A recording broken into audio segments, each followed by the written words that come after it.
Good morning, this is the Eager Beaver Show. You are listening to a True North Eager Beaver Media Incorporated podcast.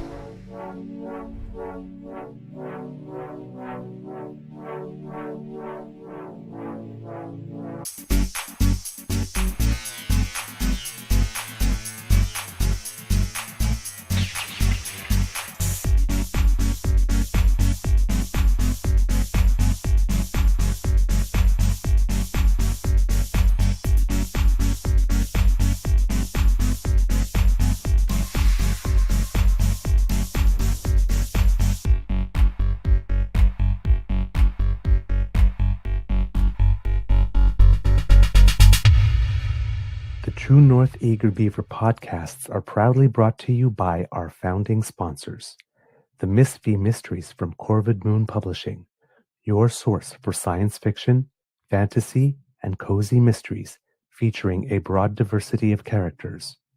PsychicTarot.ca, book your tarot reading and unlock your spiritual journey. And the Pepper Master, hot pepper sauces made from farm-fresh ingredients to thrill your taste buds and expand your mind.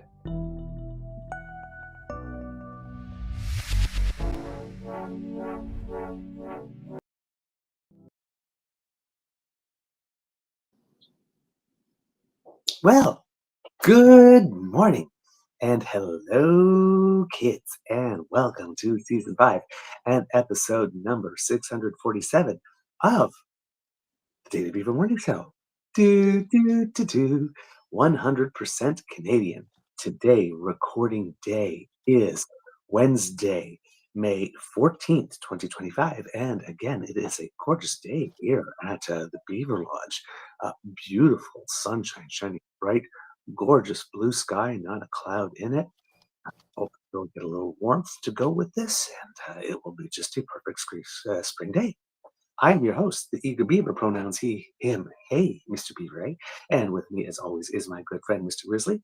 A big thank you goes to our podcast founding sponsors, the Pepper Master, the Miss V Mysteries from Corvid Moon Publishing, and PsychicTarot.ca. I was going to say the old name there. I caught myself just before I said it. But before we do anything else, today, kids and cubs, Mr. Grizzly, how's your mental health today? And again, we did not coordinate. No, we didn't coordinate. Mental health, I think it's going to be good. It's a beautiful sunny day here in Canada's capital. It's currently about 14 degrees and warming up. I don't know what the final temperature was. 28 yesterday, so it was a nice and toasty day. And I spent too many hours of it behind the computer trying to fix this damn thing, and it didn't work out. So I just ended up doing all the production work I needed to on my laptop, which is not satisfying because I bought this machine for this purpose. Yeah. But it's since the software update. Don't update the software, by the way. When it prompts you to update the OS, don't do it. There's going to be more patches coming in. It's a nightmare, and I've had to delete software. I've had to delete programs just to make it work. So don't bother. Anyway, yeah, I spent too many hours yesterday in here in the studio trying to fix things, and finally just said that the hell with this and did it on my laptop in 5 minutes.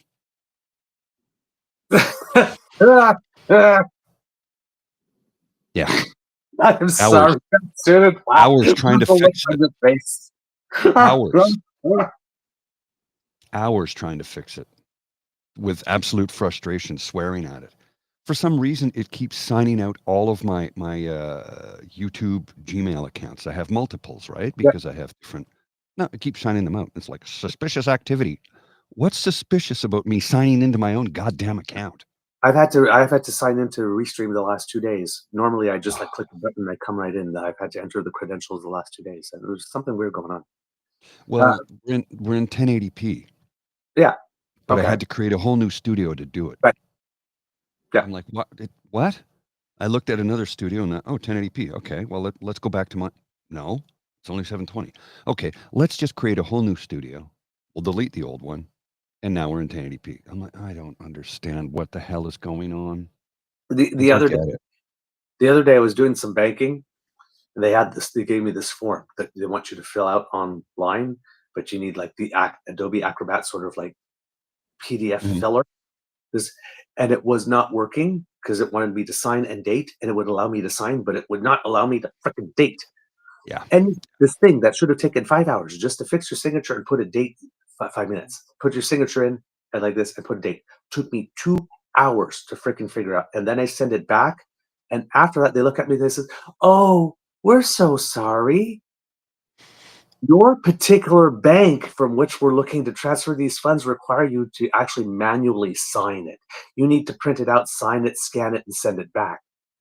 Why did you not tell me that before? I spent 2 hours trying to figure a workaround to get the damn thing dated.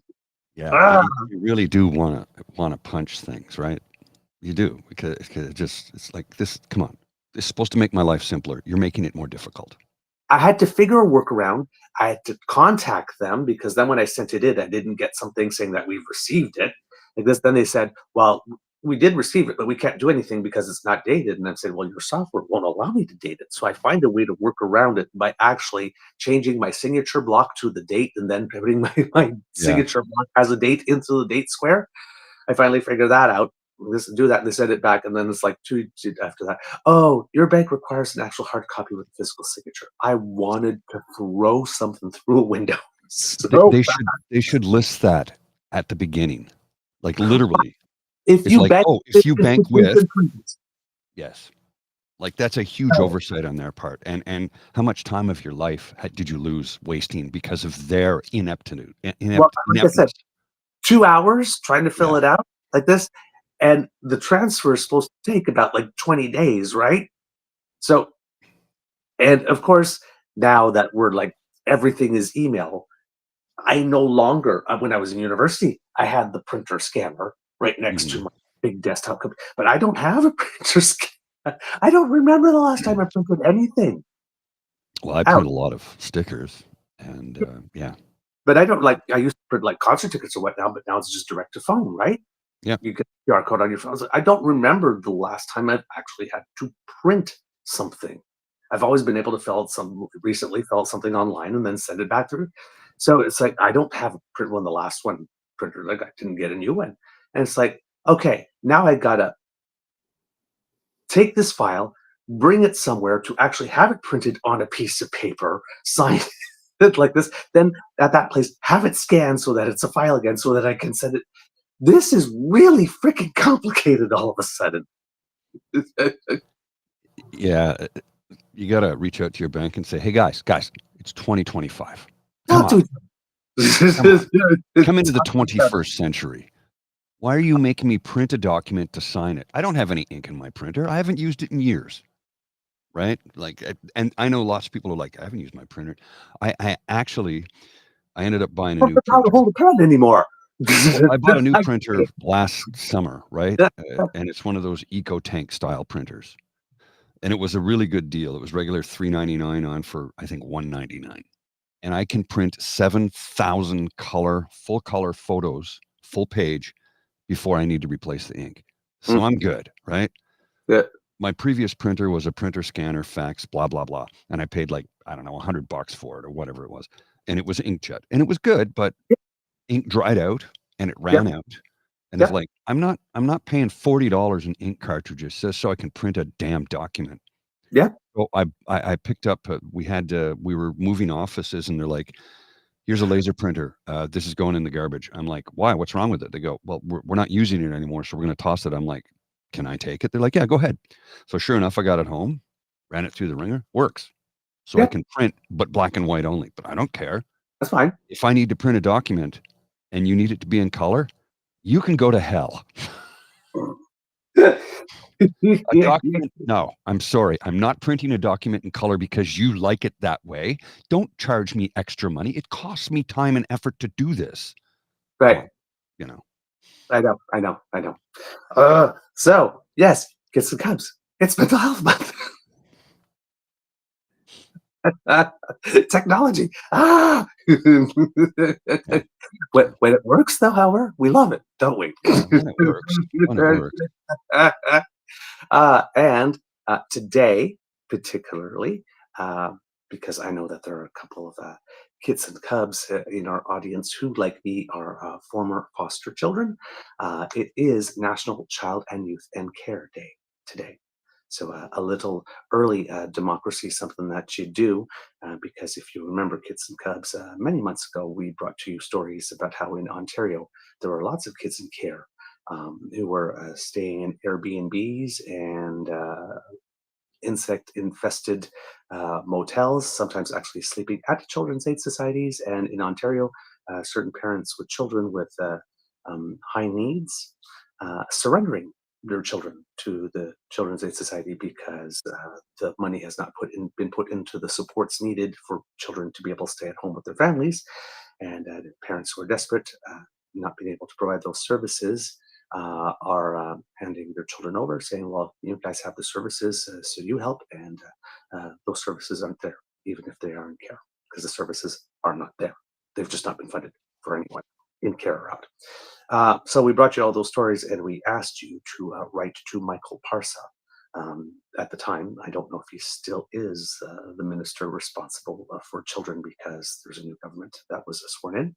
But if you have the time, Kids and Cubs, and if you're in Ontario or in any other province, by the way, look up who is your Minister of Families and Children, and write and ask that we do better by our kids in care, because they are often the ones who fall through the cracks, because everybody thinks of children with their families, or children even with single parents, or children with special needs, but nobody thinks about the children who are actually living in foster care or with guardians.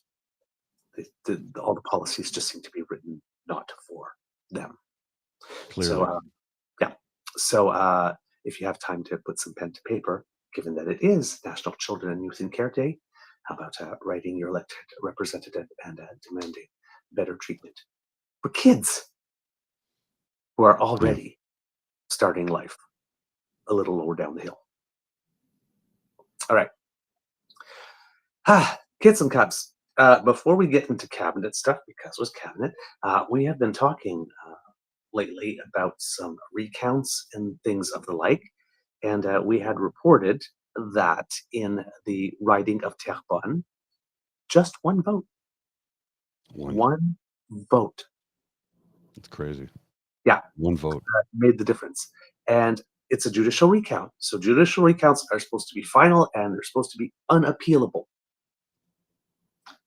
Except this one might not be over. Because it was a little something that happened at Elections Canada end with regard to certain mail-in votes that may have created a situation where this one might have to go through a step or two extra.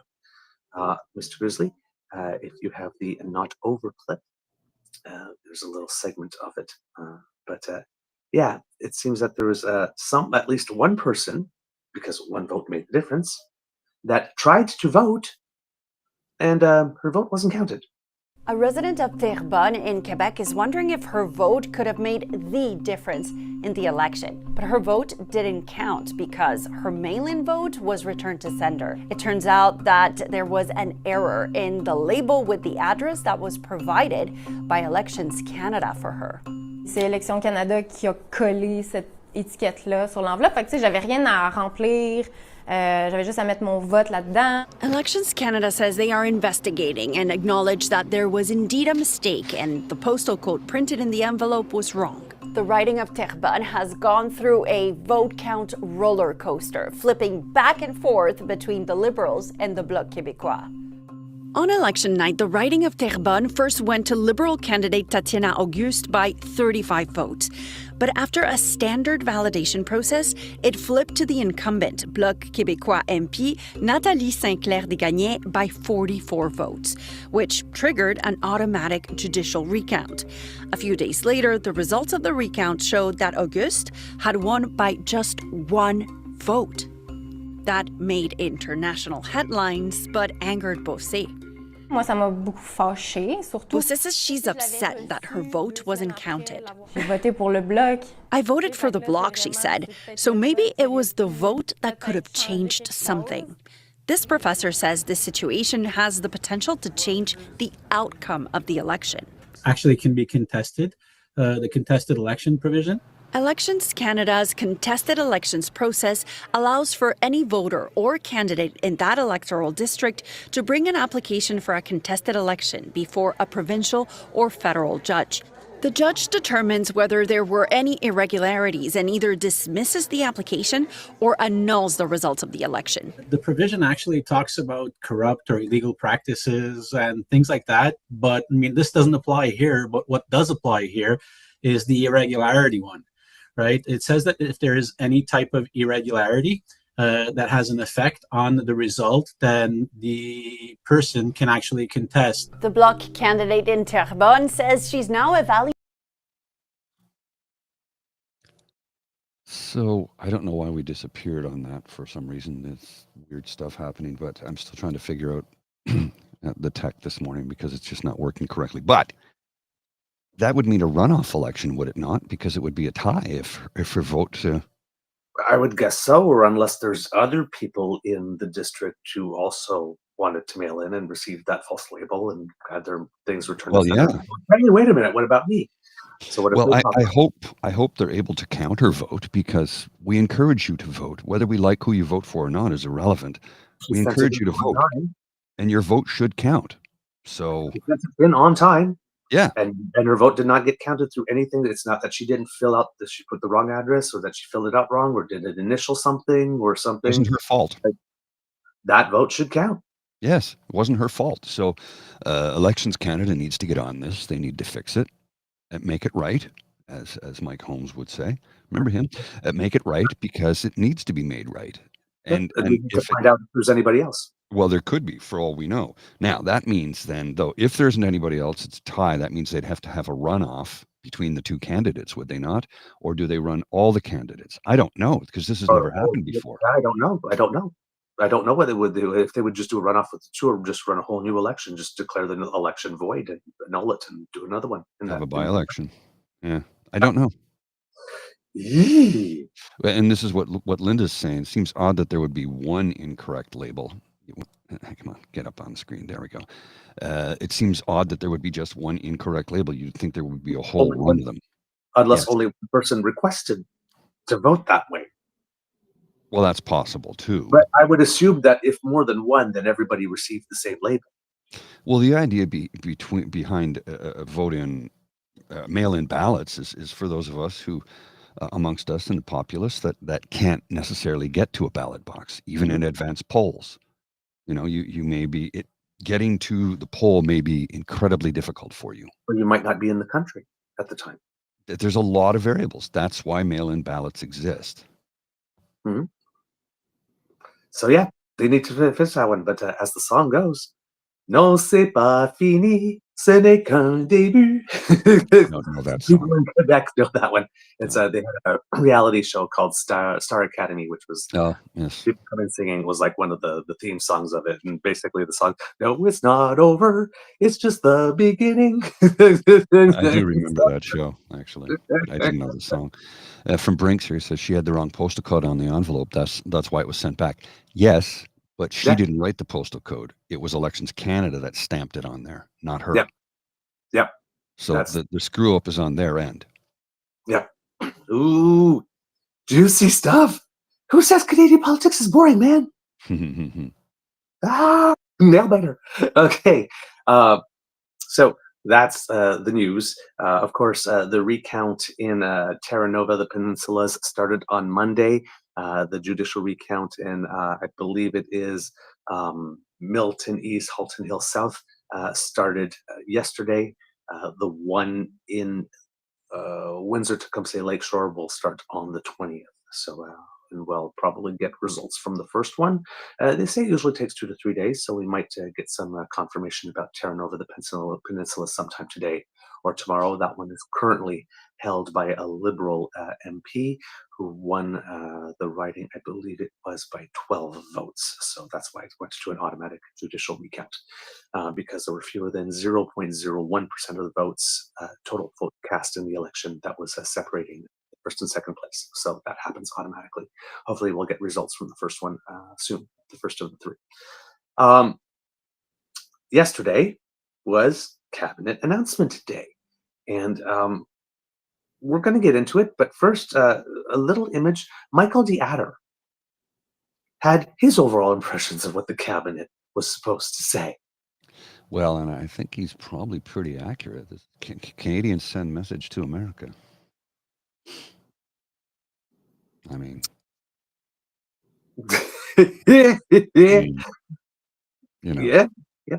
For those of you who are listening and can't see it, it's a drawing of Parliament center building, block. but instead of the Peace Tower, it's a one-finger Digit. salute. Yeah, one finger salute. Flipping the There's bird. only one digit on the clock. And on the side of the House of Commons, or side of the center block, it says 45th Parliament. So it's there's It's no always, mistaking. in Ottawa, it's always 1 o'clock, 1 o'clock, 1 o'clock, 1 o'clock, 1 o'clock. It's like an old VCR just flashing 1 o'clock, 1 o'clock.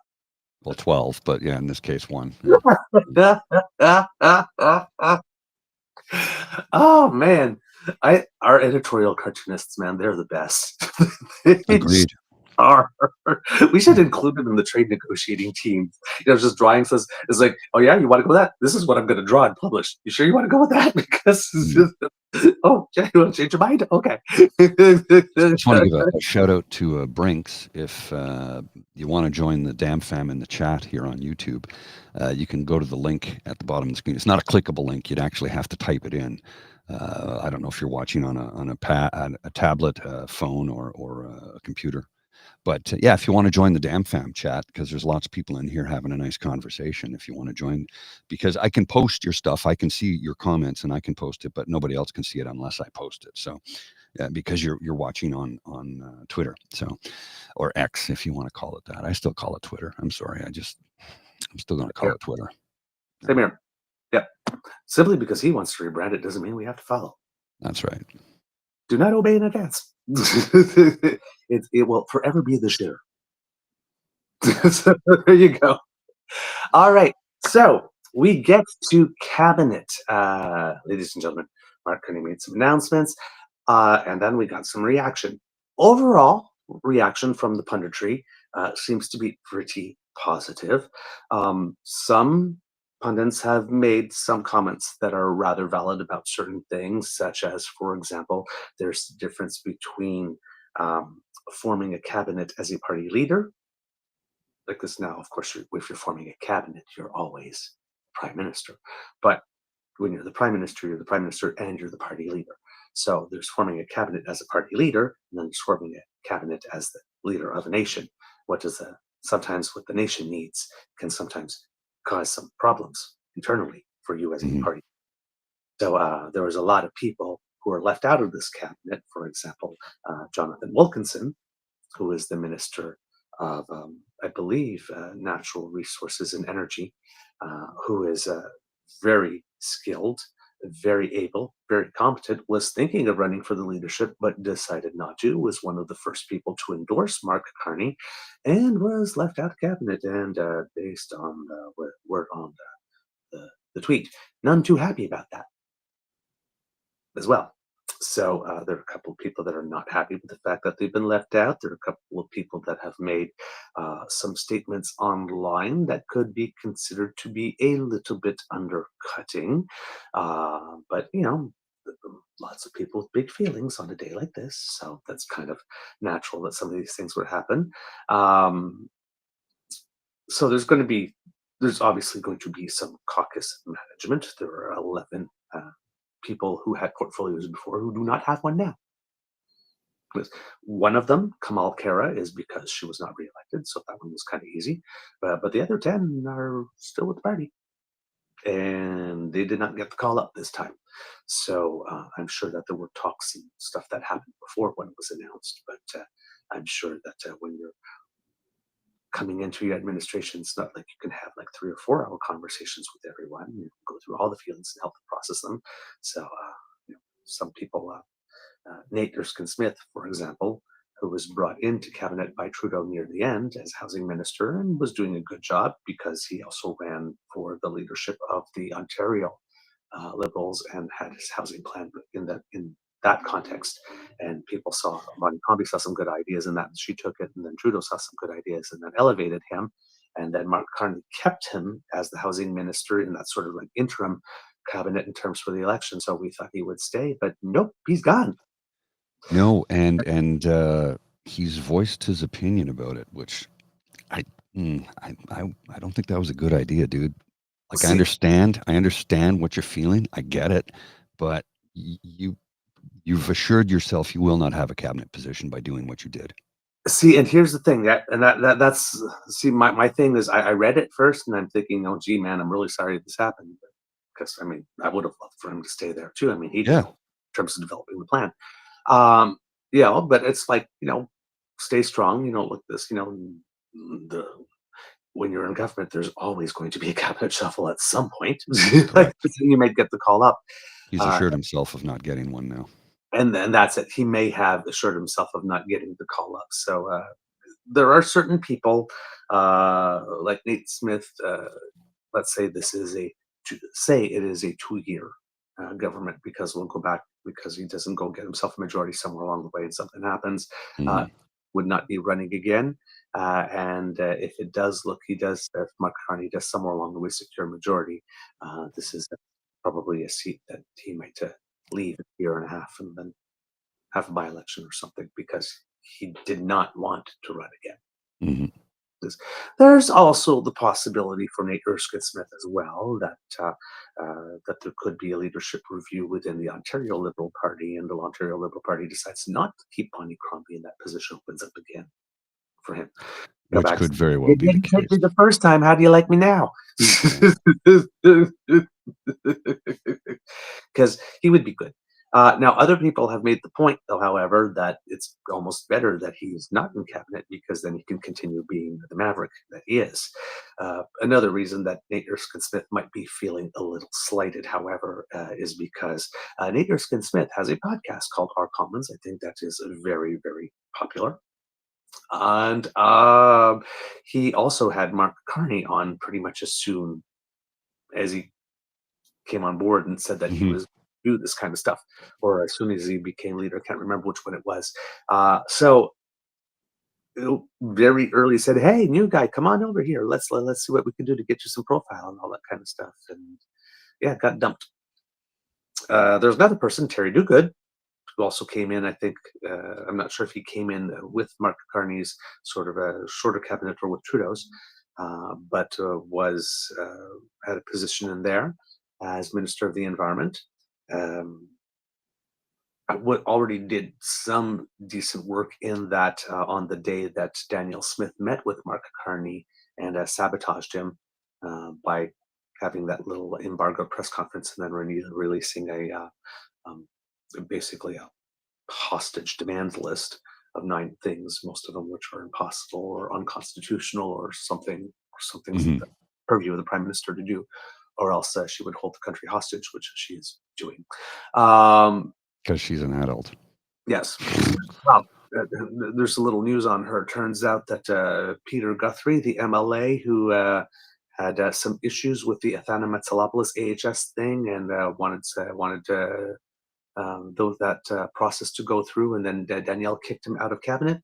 Well, it turns out he was speaking yesterday, and there might be something having to do with her husband getting some contract having to do with some train somewhere to ban in Calgary. So yeah, you have the Justice Minister Amory, whose wife's cousin is Mr. Sam Raish, who doesn't seem to see any problem with the fact that Mr. Raish is getting millions and millions of dollars in contracts, even though it's related to a member of cabinet, although somewhat distantly.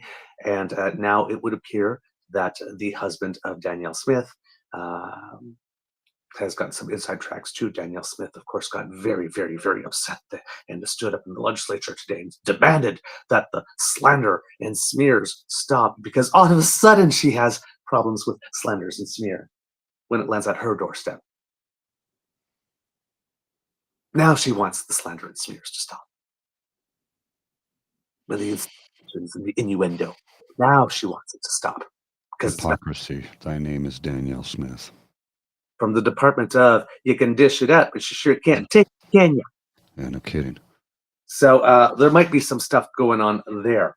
But yeah, Terry Duguid on that day when she said, we demand this, and then about the emissions cap, and then like quietly while she was doing that said, yeah, the emission cap is staying. Thank you very much. So that guy who did carry some water in a short time for Mr. Carney, and was also, turns out, you'll never guess what, the campaign coordinator Mm-hmm. for the election campaign in Canada that has received the most votes in Canadian history. That's another thing that Andrew Scheer doesn't say in his little interviews, by the way, when he keeps on saying, hey, we got our vote share up. Yeah, but the Liberals scored the most votes in Canadian history of any party ever. They don't acknowledge that. Don't do it that way. Well, that guy, Terry Duguid, who was the campaign coordinator, didn't remain in cabinet. That's an interesting thanks for someone who coordinated the campaign that earned the most votes ever for your party. Yeah, I don't know what's going on there. Terry Duguid also wrote a letter, seemed to be gracious. So like I said, he maybe made the right decision for the nation in terms of who was the Minister of the Environment, and it maybe wasn't Terry Duguid, but you got to have a couple of things to mend over party-wise. Now, of course, this is natural, right? You've got 170, arguably, MPs, and, well, based on this, 38 spots. Someone's going to get left out. And of course, in these 38 spots, 28 are full cabinet ministers and 10 are parliamentary secretaries who will not be sitting around the cabinet table for all the discussions, but will probably be just brought in when there's something related to their file. Right? So in that case, there's 28. And there's 170. It's going to be a lot of hurt feelings. Right? So that's unavoidable. So, but some of the people whose feelings he chose to hurt are people that kind of gave a lot. Yeah, well, I'm sure there's a calculated reason for all of it. We don't know what it is. This is an individual who has run big companies before, so I'm going to give him the benefit of the doubt on this. Karina Gould, Mm-hmm. person that didn't get, everybody kept on saying, oh, she was left out the first time. I was the one that said, but yeah, wait, there'll be one after. Nope, left out.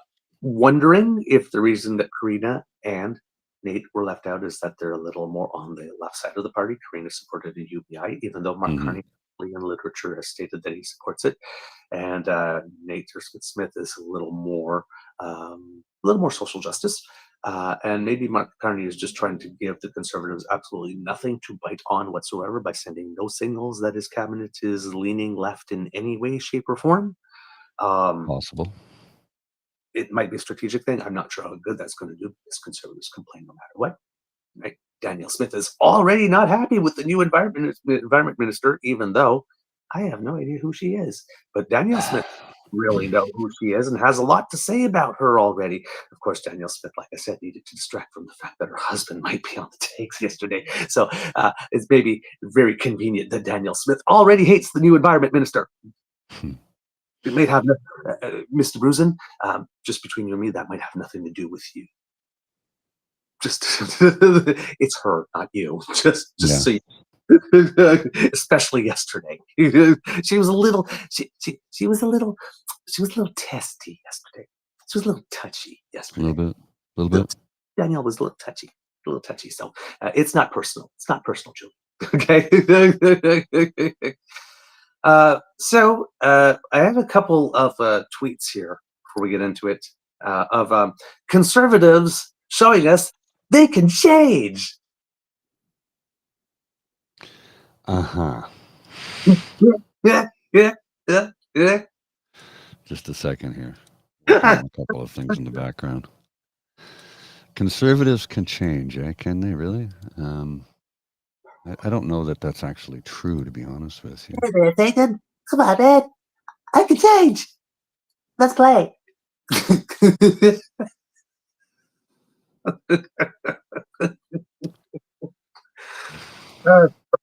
The first one's, I think, Greg McCard. What does he have to say?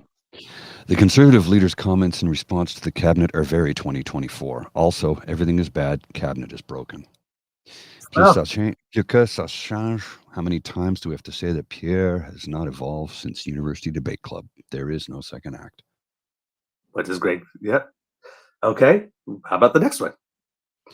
Note that the formal, I guess he meant to say former finance training of Yashrej Singh Halan, CPC finance critic and likely Minister of Finance in a Poilievre government, consists entirely of a college accounting diploma. Nothing to be ashamed of, by the way. Just saying, best not to go there.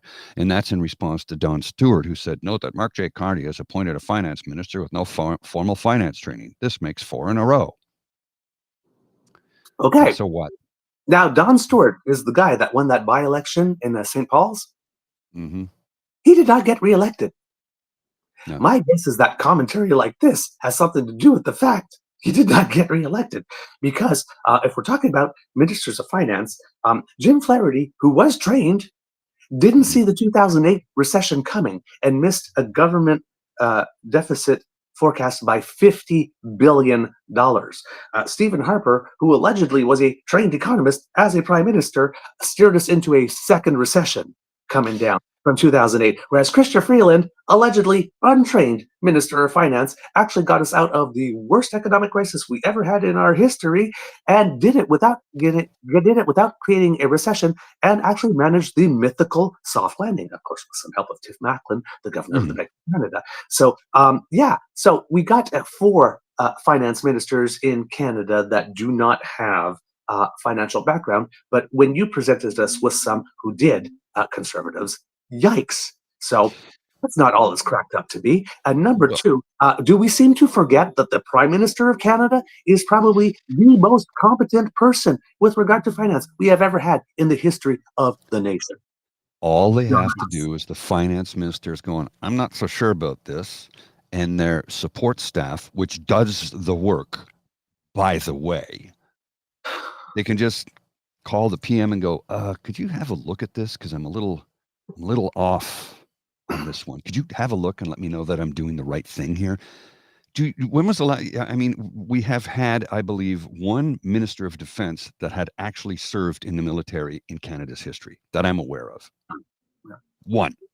So it's like, oh, well, you're not trained. Most of them are not trained in the cabinet position or the files that they're given. Most of them, the vast majority throughout the history of the nation, are not trained in that particular file. That's why they have a staff.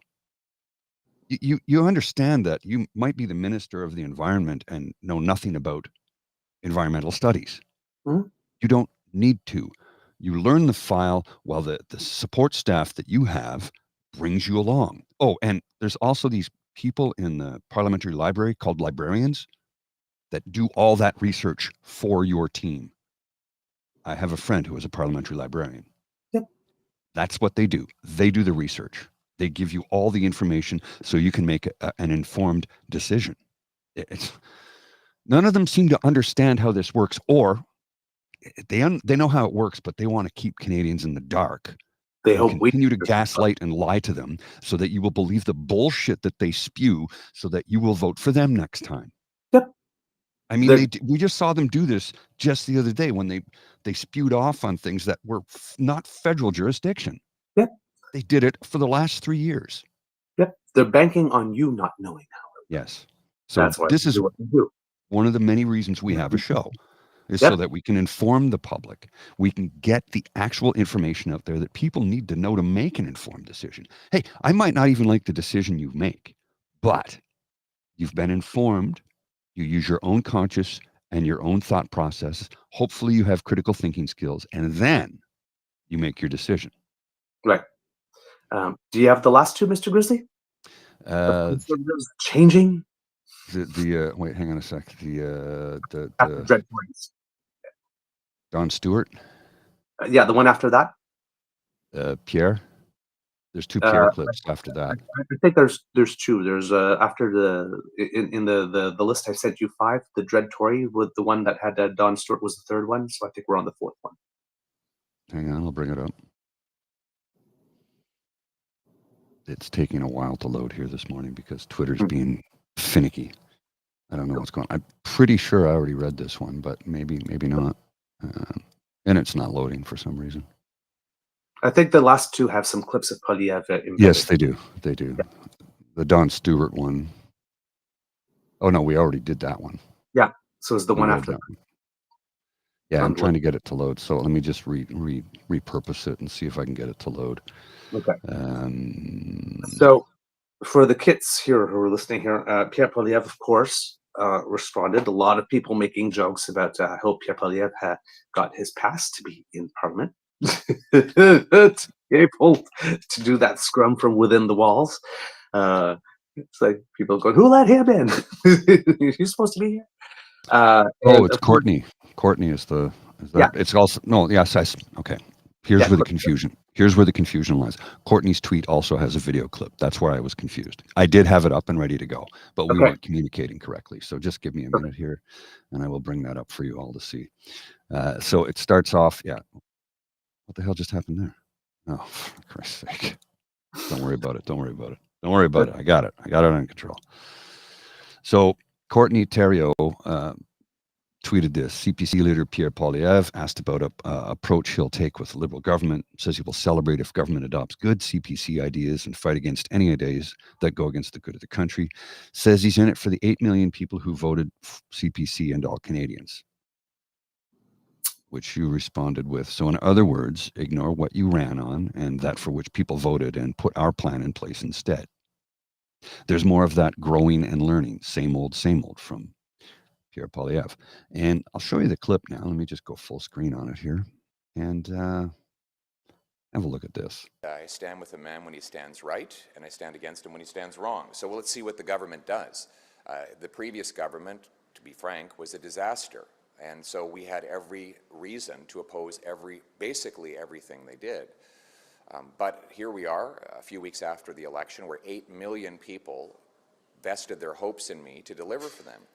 And the best way I can do that is put forward good ideas that will make their housing affordable and their food affordable, let their streets be safe, give them a chance at growing paychecks.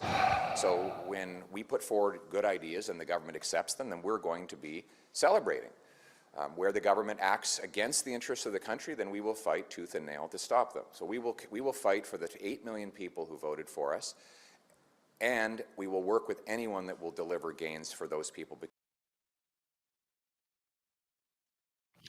Unemployed, so are you in it for them or all Canadians? Because you can't be in it for the 8 million people that voted for you and all Canadians at the same time.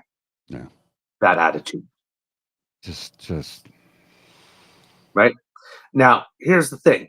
The implication in all of that, right, is if they adopt our ideas, then those are ideas that are good for Canada, and we'll celebrate that. But if they adopt any other ideas, well, then those are bad for Canada.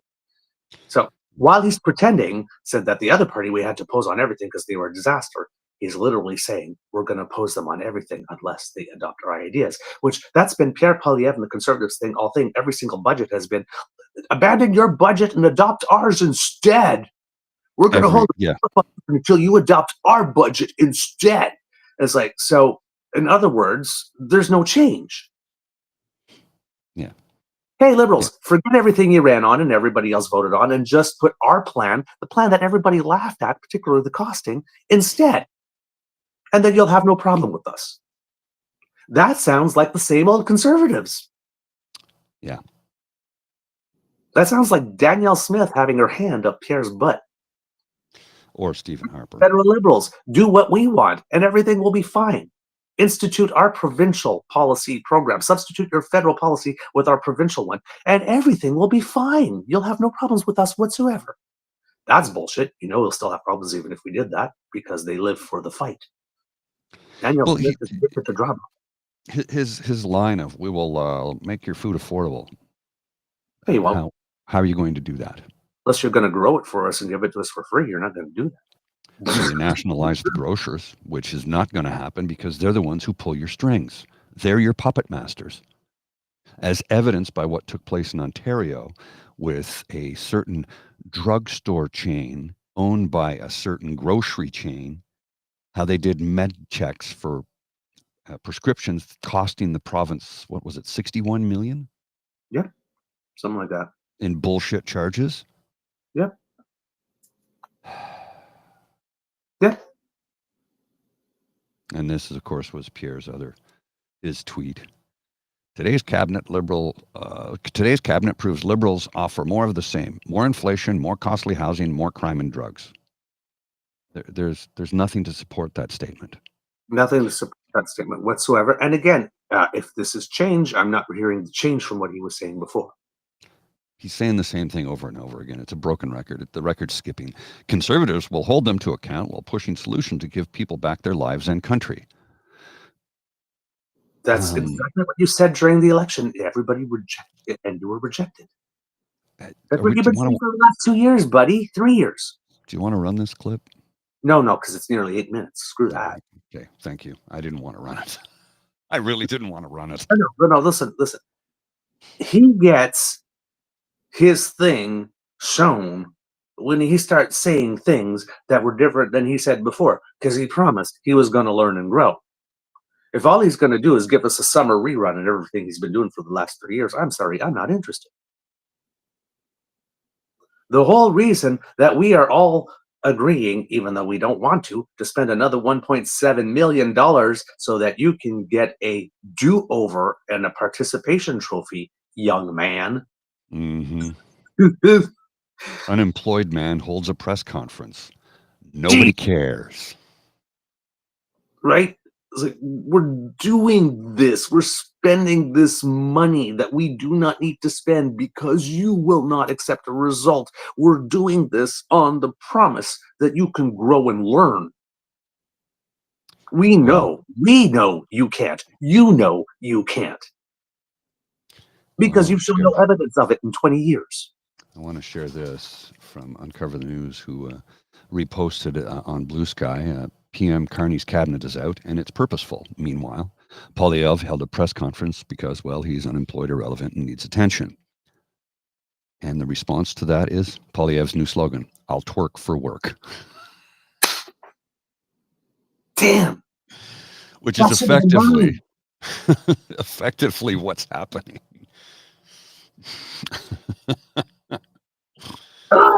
Oh boy! Wow. Darn, why didn't I think of that first? It's a good one. It's a good one. Work. Write it down. Write it down. How do you shake it for tips? Bet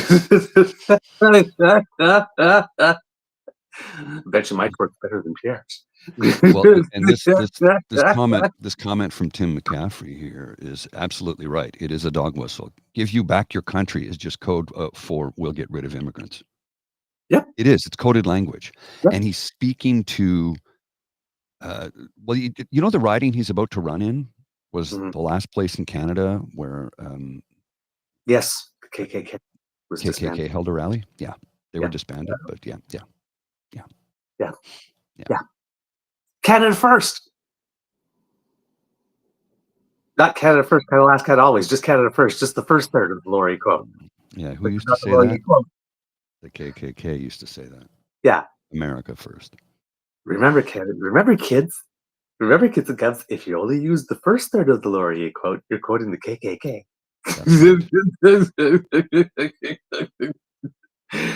Hey, and Laurier spinning in his grave. So while Pierre being a dick, our prime minister was actually being a very decent human being. Once again, that's who he is. Fundamentally, our PM is authentically a decent person. That's what will enrage conservatives the most.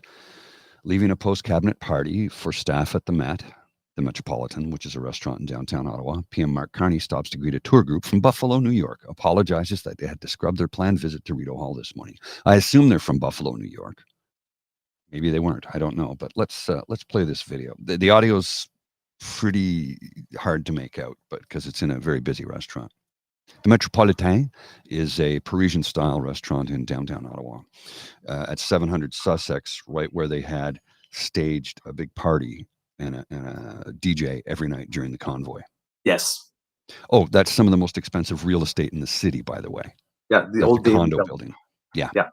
Where the Daily Building used to be, exactly. Right next to the Chateau Laurier. Yeah. I can tell you anybody. So you came up from Buffalo? Is that right? You're giving us hope. You're giving us hope. You're keeping up. I know, that's what I heard. What are you doing tomorrow? Oh, good. Oh, the Mint's good. Oh, real gold.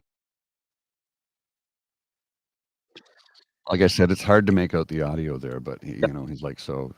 But basically, it was a tour group that was supposed to visit Rideau Hall, and then, suddenly, they couldn't go because, there's cabinet swearing in, so sorry, Rideau Hall's not open. So he went and apologized. Instead, they got an audience with the Prime Minister. I thought that was, well, what was interesting about that too was the fact that they said the folks sitting at the table said, "You're giving us hope." Right. You might not have heard it. It was difficult to hear, but one of the ladies sitting at the table said, "You're giving us hope." So now you've got timestamps here for the next thing, but I don't have a video clip for it, sir. Oh, I did not include it. No, okay. No. Yeah, no worries. I got that for you. I'll hook you up. While you're doing that, I do want to show you this headline, I'll show you the headline and I'll tell you my thoughts on it immediately. Ew. This is interesting. This is from the Associated Press. Mexican security chief confirms cartel family members entered the U.S. in a deal with Trump administration. Oh. So for that, I say, combien? Combien? Combien de l'argent? How much money was paid off for that? Oh, and I heard through the grapevine, it seems that the people in El Salvador who were all too willing to accept prisoners in exchange for a certain amount of financing and stuff like that, all of a sudden have maybe realized that there might be some international law issues with that, and it seems that they're not so keen on doing that any longer. All of a sudden. Mm-hmm. El Salvador doesn't seem to be all that willing to be. Are they not getting paid the same amount of money they were in the beginning? Because they were getting paid to take those people, right? So I wonder. Mm-hmm. Yeah, little just a little bit of interesting things there going on. So and of course with IQ 47 and with China, that was the other thing that we were talking about because he was having this big announcement with regard to China, and it seems that the 145% tariffs that he imposed on China have been dropped to 30%, and China's retaliatory 125% tariffs have been dropped to 10%, because at 145 and 125, basically all trade between both nations has stopped. So now it looks like there's going to be some little bit of trade. There's some a little bit still going on, but yeah. But that's pretty much the extent of it, because China pretty much said, well, hey, looks like we're not talking to you until you lower them. So he lowered them. Now, the stock markets reacted really, really well because of that, because the reason for that is that the chatter going on was that Trump was looking at lowering it down to 80 only. And everybody was saying, well, gee, why did he say lowering it to 80 before they actually got into a room together? He just blew all his leverage. What a dumbass. Turns out he came out with 30, which rather than 80, which was way more than the market was expecting. So the market went, yay! It's only 30, not realizing that 30 is still way much more than zero. But that's what Trump does. Tries 145 and then knocks it down to 30, and then all of a sudden you're so grateful for the relief. You don't realize that you're still getting fleeced. Well, you had a better deal under Biden. It's 20% under Biden. Like, well, and another thing that he went off about his how he's going to sign an executive order to lower drug prices. Yeah, that's not worth the paper it's printed on. They're private corporations. He's like, well, what we'll do is get them to raise prices around the world, and then they can lower prices here. Oh, so what you're saying is you're going to bankrupt these countries, because what will happen is countries around the world that have low prices on drugs will just produce them domestically, generic brands domestically. And that'll be the end of that. He cannot force these companies to lower their profit margins because that's what he's asking them to do. And they won't do it. Why? Because of greed. Yep. And yesterday, as we mentioned on the show, that deal with the UK is making certain automakers a little upset because the UK has been authorized to be able to export 125,000 cars per year, I think it is, to the United States at 10% tariff as opposed to 25% tariffs that the American car makers are having for parts that are not fully American or not American enough. And as we mentioned on the show, but Mr. Grizzly was gone, so I'll do a little test. Mr. Grizzly, can you name a British car company? Vauxhall, Jaguar, Aston Martin, Rolls-Royce? Range Rover, Bentley. Rolls-Royce.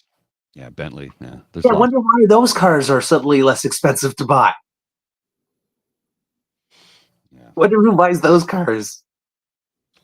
I keep on thinking of there's a movie that almost nobody saw called Vibes that had Cyndi Lauper and Jeff Goldblum in it.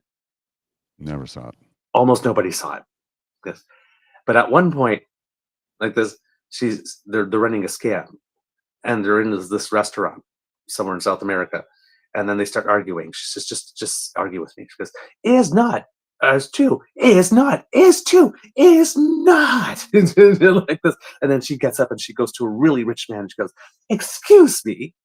Because, but maybe you could solve this argument for us.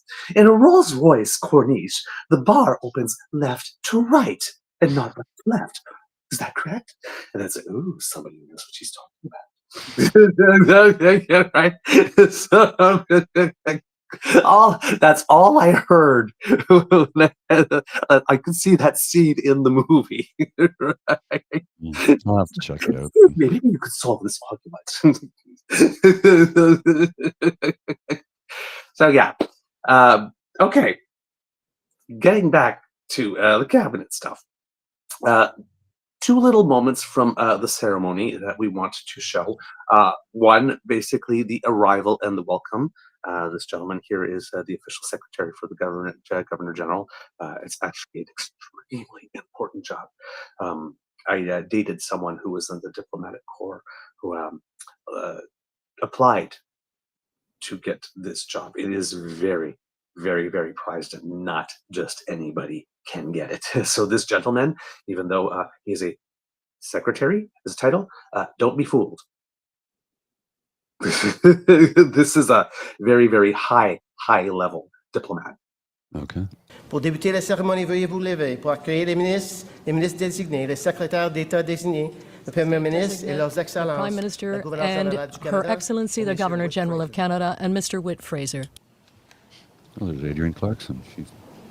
Yes. David Johnston was there as well, so was Michael Jean. Yeah, yeah. So Jean Gaultier, so was Dalton McGinn. Okay, Shane.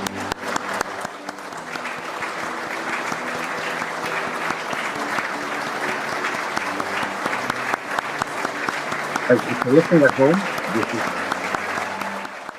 applause, but it's the length of the applause. The arrival was a little different. With Justin Trudeau, you remember in the first cabinet, everybody was arriving all at once, all hand in hand. It was like this big walk up the thing. It was a walk up, but it was different. They would arrive in smaller groups of 5 and 6 with their families and friends and stuff like this. And the Prime Minister didn't do the walk up with them after everybody was there, came in, because of course his official residence is on the grounds of the Governor General. So he was like waiting behind a couple of trees until it was the time, and it's like, okay, here I am. And I think there was a couple of times when people saw him behind the trees, sort of like, now? It's like, no, not now. So, but you can see long applause. This is where more of the celebration was when they're actually entering the room, as opposed to walking up the whole walkway and making it a big scene. So a little more sober walk up, but much more celebration here at this moment. And again, as we're going through this, the applause is still continuing. And if we had the full volume up, you would hear that it is very, very, very loud. Now, yeah, that's why I turned it down, because it's uncomfortably loud, to be honest. Yes. Standing ovation, rounds of applause for the Prime Minister and his cabinet. Very different than the first time he did this, when he had not yet even been elected as an MP. This is a much more of a celebration of the win of the election and this day forming his new cabinet. As you can hear. And sustained. Like, this is like well over a minute and a half. Mm-hmm. Now we get a little bit of hooting and hollering to go with it. Well, I mean, you are surrounded by your supporting staff too. It's right. not. And it was a big win. Mm-hmm. Good morning, everybody. My name is Ken McKillop, and I'm the Secretary to the Governor General, and I'd like to welcome everybody to Rideau Hall for the swearing in of the 30th Canadian Ministry. I'd like to also take a moment to share with you a traditional activity that was initiated just prior to the beginning of the ceremony, the lighting of the holik, a traditional Inuit lamp. This lamp is used in the North to bring light and warmth to the home. We light the holik to mark important events here at Rideau Hall, such as today's ceremony. And we are grateful for the presence of Elder Ina Zakal from Pagnatring Nunavut, who lit the holik and will maintain its light and warmth throughout the ceremony. Nagrumik. All right. So the welcoming, the lighting of the hulik, very important, particularly with this Governor General. And I would guess that it was Mary Simon that brought that aspect in, was it? Yeah, and I hope it stays after she goes. Yeah, absolutely. You know, I hope it stays. I hope it becomes a thing. And then the only thing from the ceremony, I don't need to show you any of the swearing-ins because they're pretty much the same thing, but I do want to bring the statement from the elder because the opening of it, first of all, there's a little bit of humor, but there seems that there might be a message for Danielle Smith. Et j'aimerais maintenant inviter Aine Algonquin, Verna McGregor, to invite Algonquin Elder Anita McGregor to say some words of welcome.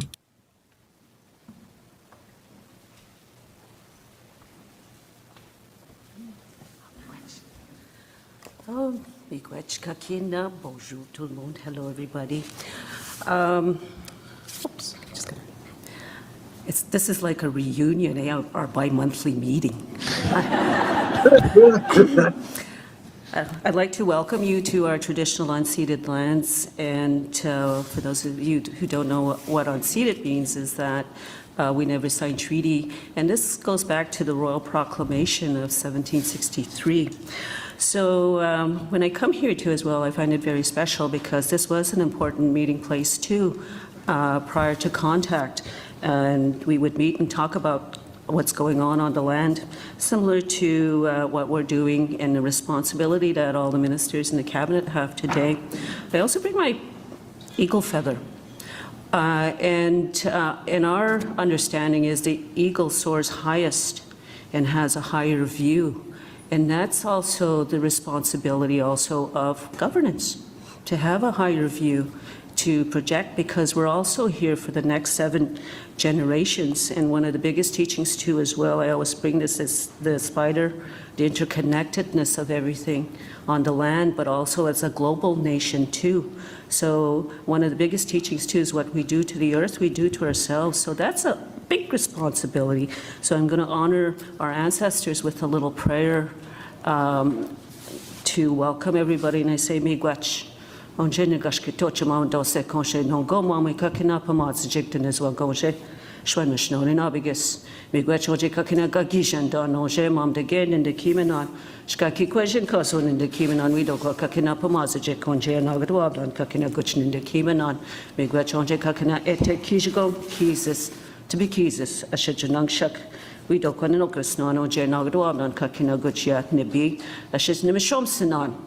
On Jay and Nagdawab done cooking a good yap mod sajik. I should we don't call cooking up mod sajik and abigus. We got on in a 7, Kagimi Jin, Chimino Pomad Sian, we don't call Kakina, Mom to get a jock was a chick. Mom to get we don't call Kakinan and Gino and Doganak, Mom to get him a Shomson on the Gokmistan, a Shitchen, a Dabano G Shuck. Come, Mom to get come a shit in as well, go she. Schwen Mishnon, I should we don't call Kakina, we snajik the Magus a jik, Akus a jik, Kaye, we me God with jik, no gum Chiwanaki watch, a shit Chimino Pomatsu watch. Me, me gwetch.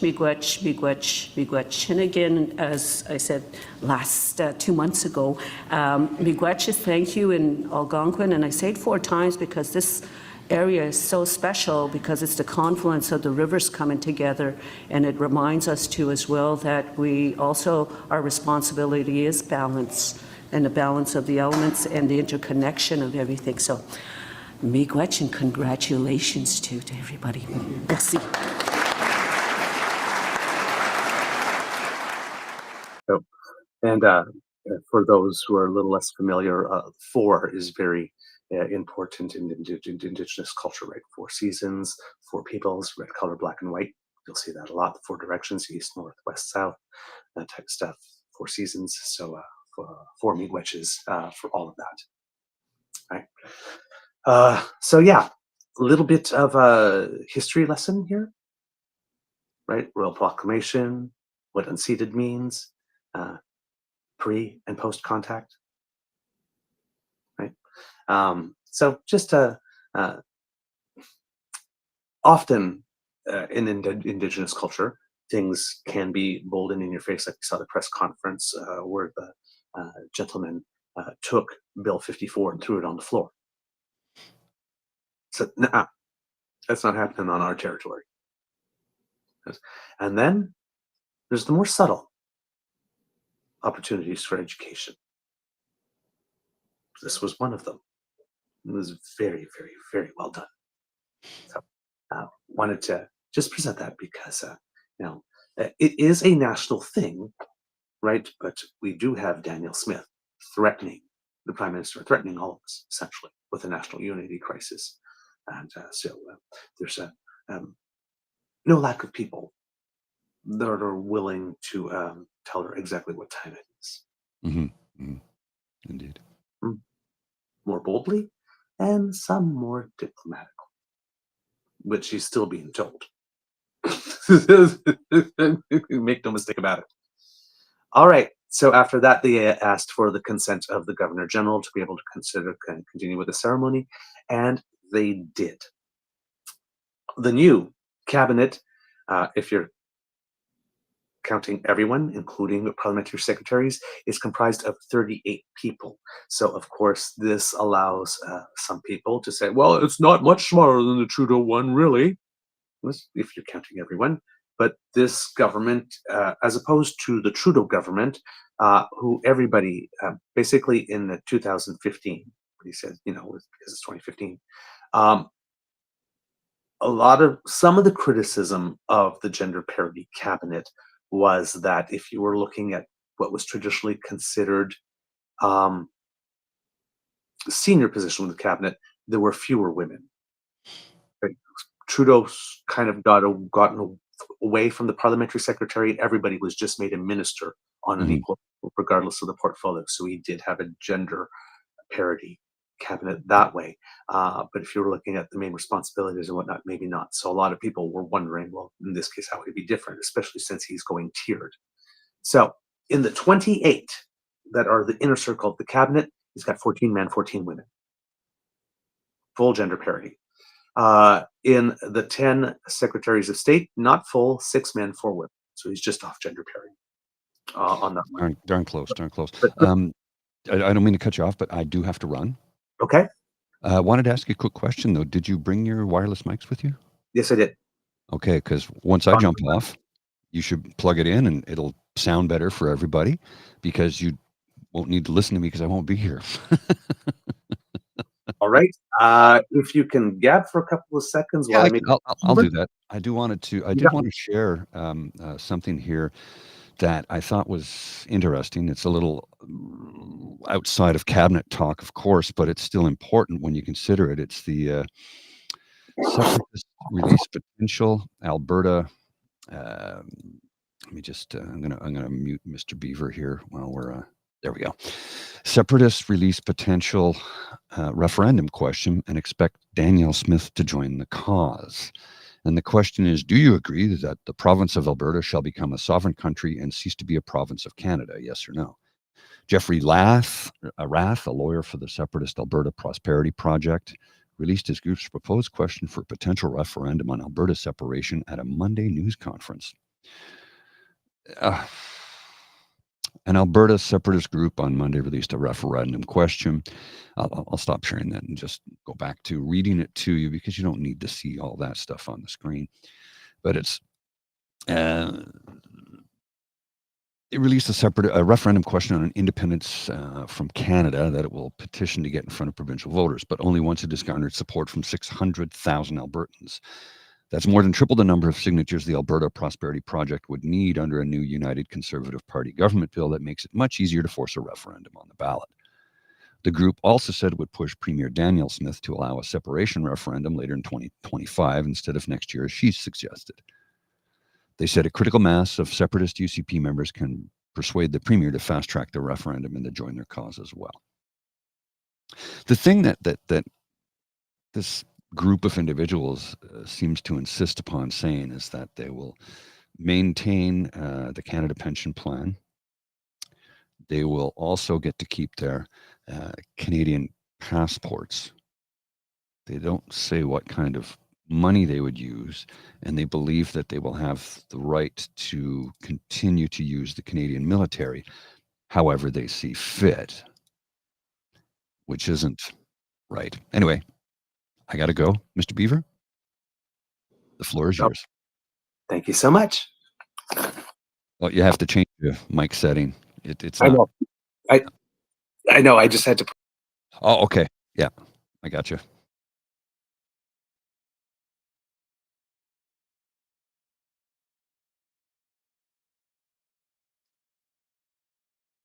No, nothing. You're not. We don't hear you.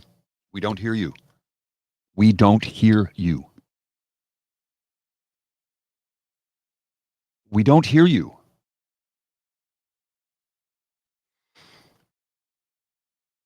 I cannot hear you.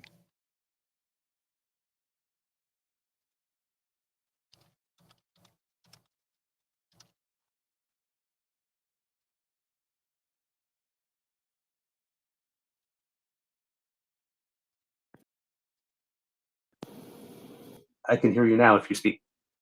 Yeah. Okay. Good. Yeah, it's because it wasn't plugged in to start. Okay. You're good. Okay. Yeah, but I don't have the thing go. on now. Okay. All right. All right. So we'll continue without the mic because it seems that the mic probably has to be connected when we start the show for it to pick up. So unfortunately, no improvement in sound quality for the rest of the show, but hopefully you will still like the show. Oh, by the way, Kids and Cubs, if you were wondering where the boss is, always watching. For those of you who are relatively new to the show, whenever we're at the Ottawa Beaver Lodge, we keep on saying that we're getting a performance view from our big boss, Mr. Alistair McBear, over here. What's that? Oh, yes. He wants to say hello to all the kids and cubs. And he's a little sad that his favorite grizzly is no longer with us for the rest of the show. But he says hello. And now, Mr. Bear, of course, we do have to make sure that your smoking jacket is appropriately on because from where you sit, you and our audience, you share a lot. Okay. Oh, back to the cabinet, kids and cubs. 38 people named in all, right? Creates the opening for some people to say, oh, well, it's just as big. It's debatable, depending how you want to consider it. 28 in the inner circle, 10 secretaries of state. Of the 28 cabinet ministers, 24 are in new positions, and of those 24, 13 are faces that are completely new to government. Of the 10 people who are secretaries of state, 9 of them are new to government. So pretty good there. As we mentioned, cabinet, 14 men, 14 women, parliamentary secretaries, 6 men, 4 women in that. There were no floor crossers, nobody from other parties that joined, no situation like Mr. David Emerson a few years ago, who was elected as a Liberal, and then Stephen Harper announced his cabinet, and whoops, all of a sudden, Mr. Emerson's a cabinet minister and he's a Conservative all of a sudden. just like that. And it seems that the voters in Mr. Emerson's electoral district, even though they voted for a Liberal, decided no, they voted for me, not a Liberal, and therefore, yes, all the people that voted Liberal and not necessarily David Emerson, well, I've just disenfranchised you. So there was nothing of that sort, thankfully, in this case. I'm not sure that that's how Mr. Carney would want to do it anyway. I think his style is a little different there. So yeah, it seems that the main differences between ministers and parliamentary secretaries are going to be that parliamentary secretaries won't be around to the table for all discussions. They'll just be brought in topically as needed. I believe that the boost in pay will be different. The boost in pay for minister, I think, is $100,000, and for parliamentary secretary will just be $75,000. Believe that the parliamentary secretary will not get a car and chauffeur, and they will actually not get a ministry. They will get a small staff and small budget and stuff like that to help, but they won't have a full department type of thing. So that's the main differences that we got here. With regard to the actual cabinet, they were presented in a certain order. The order was chosen by Mark Carney, I'm guessing based on what prioritization he has for them. Often in the ceremony of this type, people who have already been sworn in are continuing go first, and then people who are already sworn in but changing departments go second, and then the new faces come in because the new faces have more oaths to swear at the beginning. So they're done last. So going through the list, Dominic LeBlanc is the president of the King's Privy Council for Canada, remains in that position, is the Minister for Canada-US Trade and Intergovernmental Affairs and One Canadian Economy. Often have to pay attention to the name of the departments as well. So maintains the King's Privy Council, maintains intergovernmental affairs. One Canadian Economy is added to it, and a Canada minister responsible for Canada-US trade. I think he might have had a bit of a larger trade portfolio before, and now it's strictly Canada-US trade. Mélanie Joly, who was the Minister of Foreign Affairs, has been moved. She is now the Minister of Industry and the Minister responsible for the Canada Economic and Development for the Quebec region. It seems that this is not a demotion, but this is something that she's actually asked for. Of course, we know that she has some leadership ambitions down the road. And while she has worked several files, she has not yet had an economic file on her resume. So it seems that she was very much looking for this one and is very happy to be there. So we have that. François-Philippe Champagne remains as the Minister of Finance and has added to his portfolio responsibility for national revenue. So Minister of Finance and National Revenue. His first duty will be to bring in a budget. It is expected for probably around the second week in June, probably not the first, because I think on the 1st or 2nd, the Prime Minister is already committed to meeting with the first ministers in person in Saskatchewan. And so I think it would have to be after that, but before the G7 meeting in Kananaskis that will take place, I think, from the 15th to the 17th of June. There's going to be a G7 finance ministers meeting in Canada, I think at some point later this week, but that's not the big one, which Donald Trump will be present, and he has confirmed. He made some news over the course of the weekend, I think, confirming that he would attend the G7 meeting in Kananaskis himself, even though he knows that President Zelensky has already been invited and has accepted. So we'll see. He can always change his mind, but for the moment, that's the word on the tweet, is that he will be coming. So yes, François-Philippe Champagne, have to know that he is a lawyer with extensive private sector experience, who has held a series of cabinet portfolios since 2017. He was formerly the Minister of Industry, Innovation, and Science and Technology, or something like that, which is a department he was really great in because he's very much an energizer bunny, very personable, has a lot of networking ability. And so going around making announcements, meeting people, shaking hands, all that kind of stuff, and to deliver these announcements was something that he was very comfortable in. He'll have less opportunity for that as finance minister, per se, even though you do have to meet a lot of people, but there are fewer opportunities to be up in front than a minister of innovation, science, and technology. But this is a role that he really wanted when he got it in the last cabinet, and I'm pretty sure he's doing cartwheels that he's staying and will get a chance to present a budget.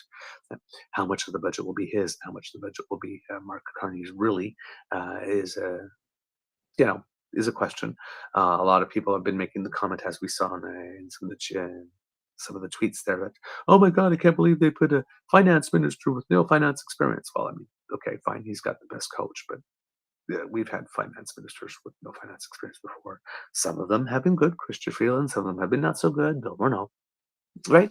But the level of experience does not necessarily mean anything. But usually, you have someone with a financial background in finance. François Philippe Champagne, though, has had many economic portfolios. I think he'll handle himself rather well. Then we have Anita Anand, who was brought back. That was one of the questions. What role would be for her? Well, she is the Minister of Foreign Affairs, replacing Mélanie Joly. She had been Minister of Industry, I believe.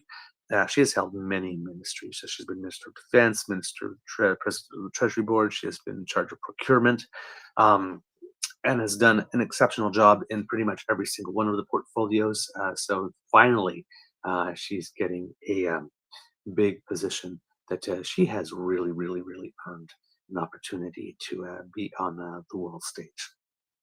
I'm not worried at all about how she will represent us in this capacity. Very strong minister, very organized, extremely efficient. And pretty much since Trudeau, I'm thinking it's like, if there's something that's really important that you need to get done and done well, give it to Anita Anand, pretty much. She's developed that reputation. So hopefully she will do a very good job there. Also, not sure if that will be, I'm not sure if that's a message to India as well. We'll see.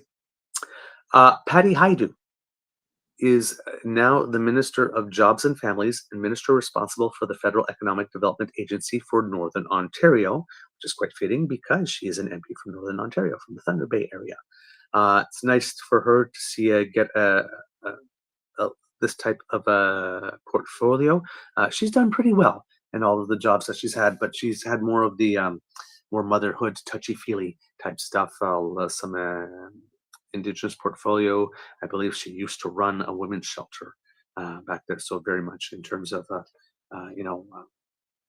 being involved with social justice and things of the like is more of her background. So now Minister of Jobs and Families, there's a little bit of social justice element there, particularly on the families portion, but a little bit of an economic portfolio there too with the Jobs and Economic Development Agency for Northern Ontario. So given an opportunity to acquire new skills, perhaps Carney sees her in a higher position in an upcoming shuffle down the road after she gets this experience. One of the two problem cabinet ministers with regard to provincial relations, pretty much again Danielle Smith, a little bit Scott Moe, was Stephen Guilbeault. So as we mentioned yesterday, Mark Carney had the "How do you solve a problem like Christia?" thing. So, well, the same thing happened to Stephen Guilbeault. He was a problem we needed him to solve. It seems that he solved it by changing nothing. He remains the Minister of Canadian Identity and Culture and the Minister responsible for official languages. Not sure with Identity and Culture if Parks Canada stays in that. If that's the case, then that's pretty much the only green-related file that he has here in this, which should make Danielle Smith happy. But of course, she's decided that she's going to be unhappy anyway. Then we have, of course, Sean Fraser. Kit Elaine, I believe it was, told me to smile because for those who have watched the show, I know we're not supposed to comment on looks, but I find Sean Fraser rather handsome. So I am happy that the eye candy is returning to cabinet. Actually, there's a couple of good-looking gentlemen in this cabinet, I have to say, which again has nothing to do with the ability to do the job, but I will readily admit, even though we are not supposed to objectify people, given the amount of time I spend watching politicians or listening to politicians, it doesn't hurt that a few of them are easy on the eyes. It's a perk. But talking about the substance, I am not a homewrecker. I'm trying to convince myself that I'm not a homewrecker. Okay. I'm a very happily partnered beaver. But no, seriously, Sean Fraser, Minister of Justice and Attorney General of Canada and Minister responsible for the Atlantic Canada Economic Opportunities Agency. Sean Fraser wanted a file that didn't have a large stakeholder presence that required national travel. So justice would be that. Still a very important file. Right again, one that you don't have to travel internationally too much for, maybe not even all that too much nationally. Don't have to, you do have to do some consultation, but it isn't like in industry or anything of the sort, right? When you're in trade. So it seems like he was promised that if he returned, that Mark Carney would find a position that respected some work-life balance. And it seems that this one's it. We'll see how this works out for Sean Fraser. Chrystia Freeland remains as Minister of Transport, but acquires responsibility for internal trade. So she still has an economic portfolio that puts her economic experience to good use, because Chrystia Freeland has managed to build some good relationships with certain premiers, particularly Doug Ford, I'm thinking. So she'll be a good person for internal trade. And Minister of Transport, of course, it is a busy file. We don't think of it as being a busy file in the federal government, but it really is. So there's a lot to do there.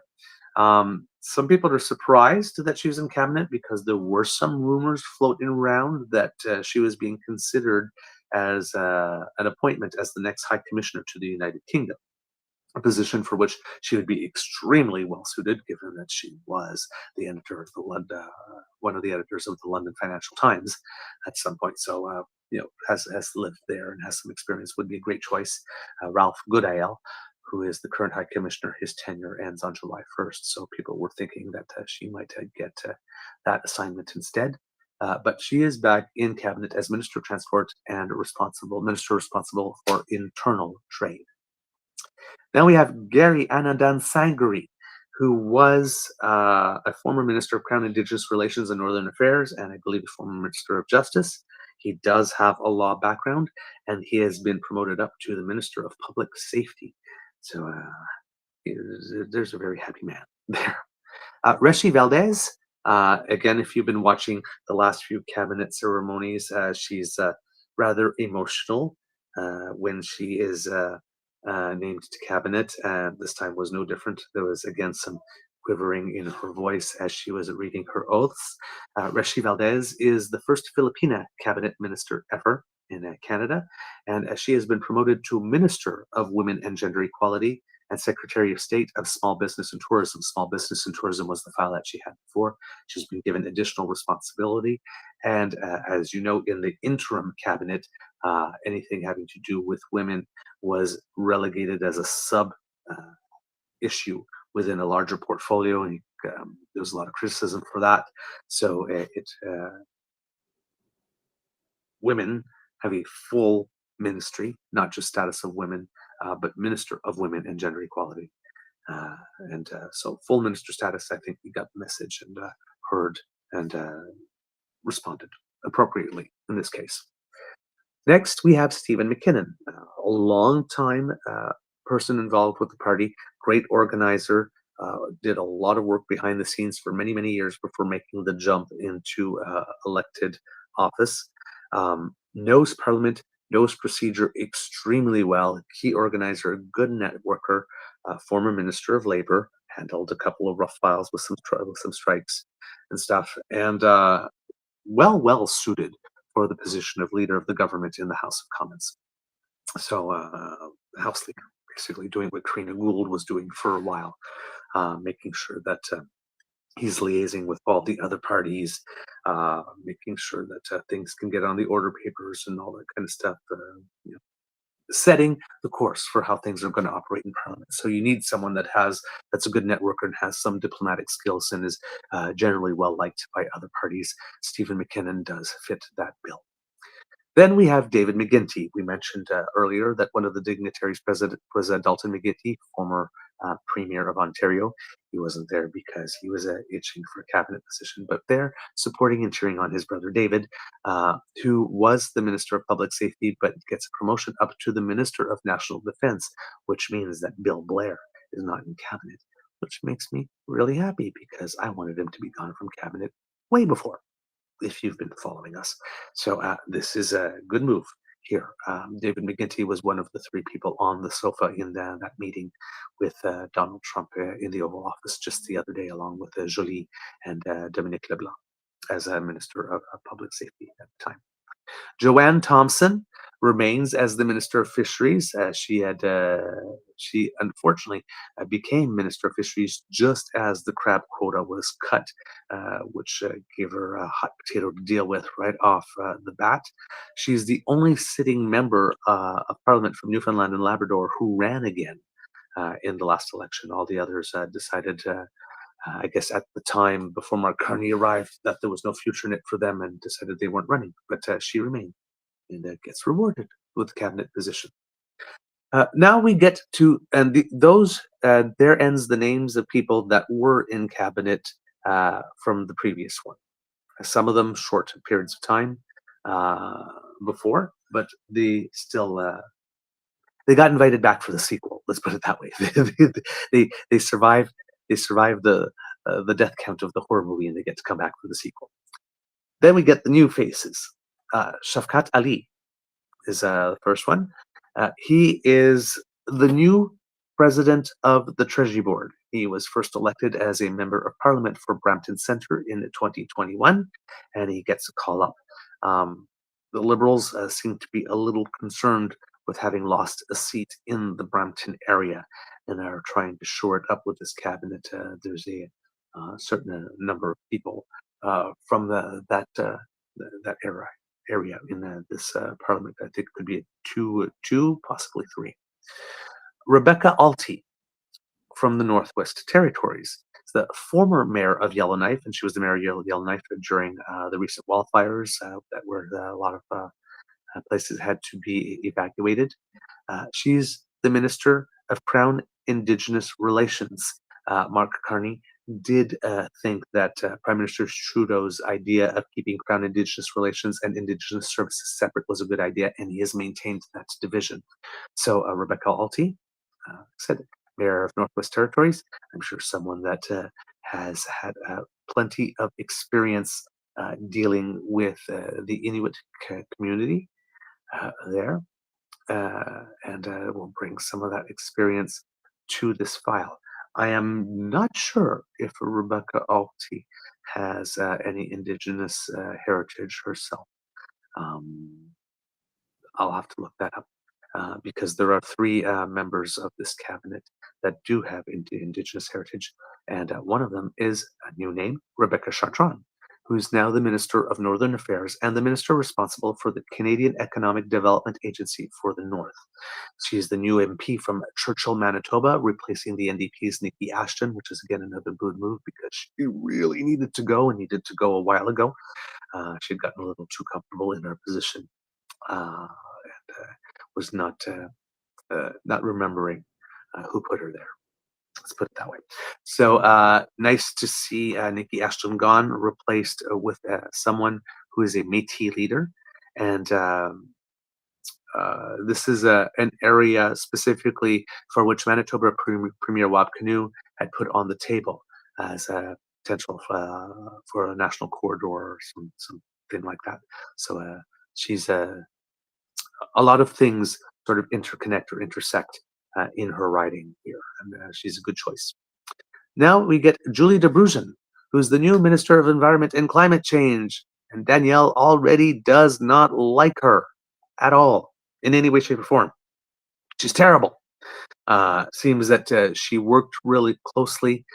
She has a lot of parliamentary secretary experience with environment and climate change. So therefore, she was really close to Stephen Guilbeault when he did all this stuff, and Justin Trudeau was doing all this stuff. So she's just as bad as all of them. We're so terribly disappointed. Oh my God, I can't believe you did this to us. Again, all distraction based on what's going on in the legislature there. All just bluster. By the way, Rick McIver is the new speaker in the legislature in Alberta, because we had mentioned a couple of shows ago that somebody else was leaving cabinet, and we thought that maybe it had something to do with the AHS scandal, the controversy and stuff like that, but it seems that this person was the speaker, and I guess was leaving the role of speaker.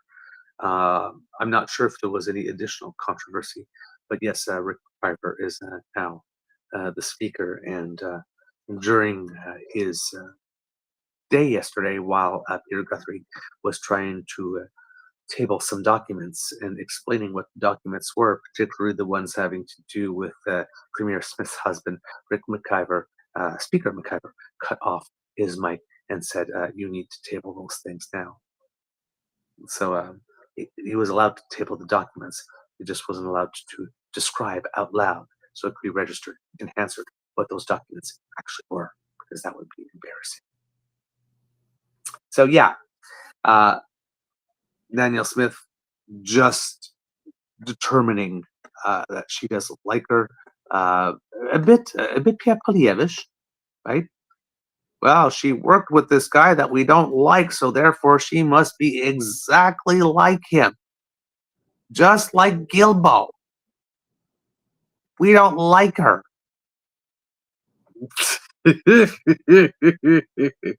Oh, Danielle. TikTok, break out the cabbage. Let's see if she outlasts it. She's in trouble. She's in a lot of trouble. Expect a lot of this type of distraction and rage from her, because she's in a lot of trouble. She needs to move a lot of wind. But yes, she has. I guess we were supposed to imagine that there existed a galaxy dimension solar system in which there was a 0.0000001 chance that Danielle Smith would like the new environment minister. Oh well, Danielle is gonna have to cope. It just seems she's gonna have to cope. All right, the next person that we have, Lena Mettledge-Diab, Minister of Immigration, Refugees and Citizenship. She's a former cabinet minister in the provincial Nova Scotia government of Stephen McNeil, where she held portfolios related to immigration. She was also a Minister of Justice and Attorney General. She had some responsibility for advanced education and Acadian Affairs and Francophonie at that time. So a very accomplished provincial minister, getting the call up, who presented herself federally and gets the call up and to cabinet and is a minister. The second person of Indigenous heritage that we have in the cabinet is Mandy Golmasti, who interestingly did accept the position of Minister of Indigenous Service. Now, this is very, very interesting, because if everybody remembers the days of Jody Wilson-Raybould, who was Minister of Justice and Attorney General, and terrible at her job in that capacity, and came a cabinet shuffle, and the Prime Minister wanted her to move her, and she was not happy about that. She was first proposed Minister of Indigenous Affairs. I'm not sure if this was before he had divided. I think this was before he had divided into two sections, and she refused it, understandably, on the basis that all her life she has fought against the Indian Act, and it would be ironic for her to then be the minister in charge of implementing the Indian Act. Makes sense, but in the United States, we did have a parallel in that a lady named Deb Haaland, who is Indigenous, was the first Indigenous person named as a secretary in an American government under Joe Biden, did accept responsibility to be the Secretary of the Interior, which meant that she had responsibility for Indigenous Americans. There are two schools of thought on that. Both are valid depending on where you came from. But Jody Wilson-Raybould did not want to be a Deb Haaland equivalent, did not want to be that minister. Mandy Golmassy does not have that same hesitancy. She accepted it. She's the Minister of Indigenous Service.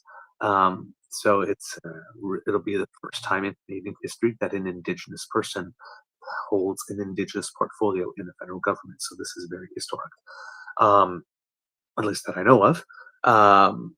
She has extensive background. She is the deputy chief of the Cree Nations of Waswanipi. She's from the Abitibi-Témiscamingue region in Quebec, and she is the first woman in Canada elected as a Grand Chief of a Cree Nation as well. So I cannot wait to see what she does in this position. Hopefully, there will be some really good things. All right, moving forward, we have Tim Hodgson. There's a name you probably heard a lot in the pre-chatter, even though he is new to government and new to cabinet. He has been placed at Energy and Natural Resources, so he's taken the place of Jonathan Wilkinson, who, as we mentioned, is none too pleased by the fact that he has been replaced. He is the MP for Markham Thornhill. He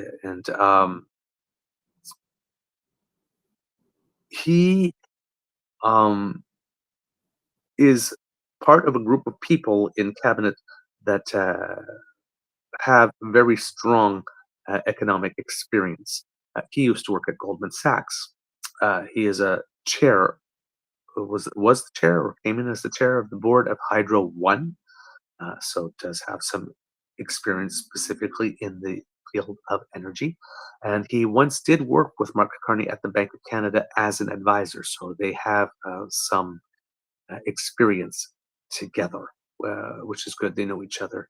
And he's someone that Mark Carney thinks he can trust with this type of portfolio.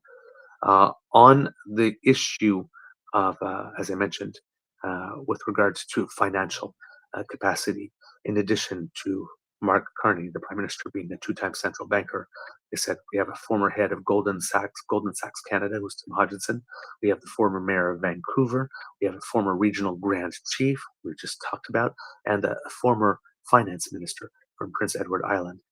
That's just in cabinet, and then there's obviously like much more financial background because he's got Carlos Letao, just overall in caucus, who's a finance minister in Quebec, and there's a couple of other people as well.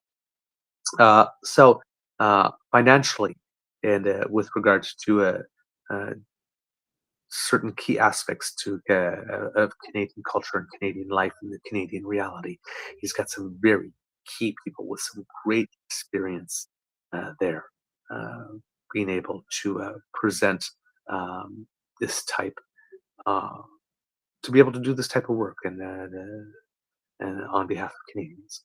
So this is it's promising. It's promising. All right. Keeping on with regards to this, we have, let's see who's the next one here in these ministers. Joel Lightbound. He's a minister from the region of Quebec City. In the previous cabinet, that was Jean-Yves Duclos. He was left out of the last cabinet. People of Quebec City turned around and said, hey! So we've got Joel Lightbound. He is the Minister of Government Transformation, which is very important to Mark Carney, Public Works and Procurement. He's also a former parliamentary secretary to Health and Finance and Public Safety ministers. He has disagreed with some of the spending policies of the Trudeau government in the past, which made him lose his position in the past as a parliamentary secretary. But now he is back. He is taking the position away from Ali Elsassi, who had just been named in the sort of transitional cabinet, but is gone from it already. Keith MacDonald is the member from PEI that enters the cabinet, replacing Lawrence Macaulay, who had been there for a very long time.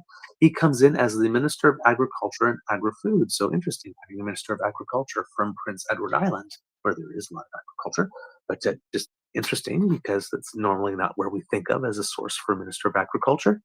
He has provincial experience in the government of PEI as a Minister of Tourism and Economic Development, and of course as a Minister of Finance, as we just mentioned.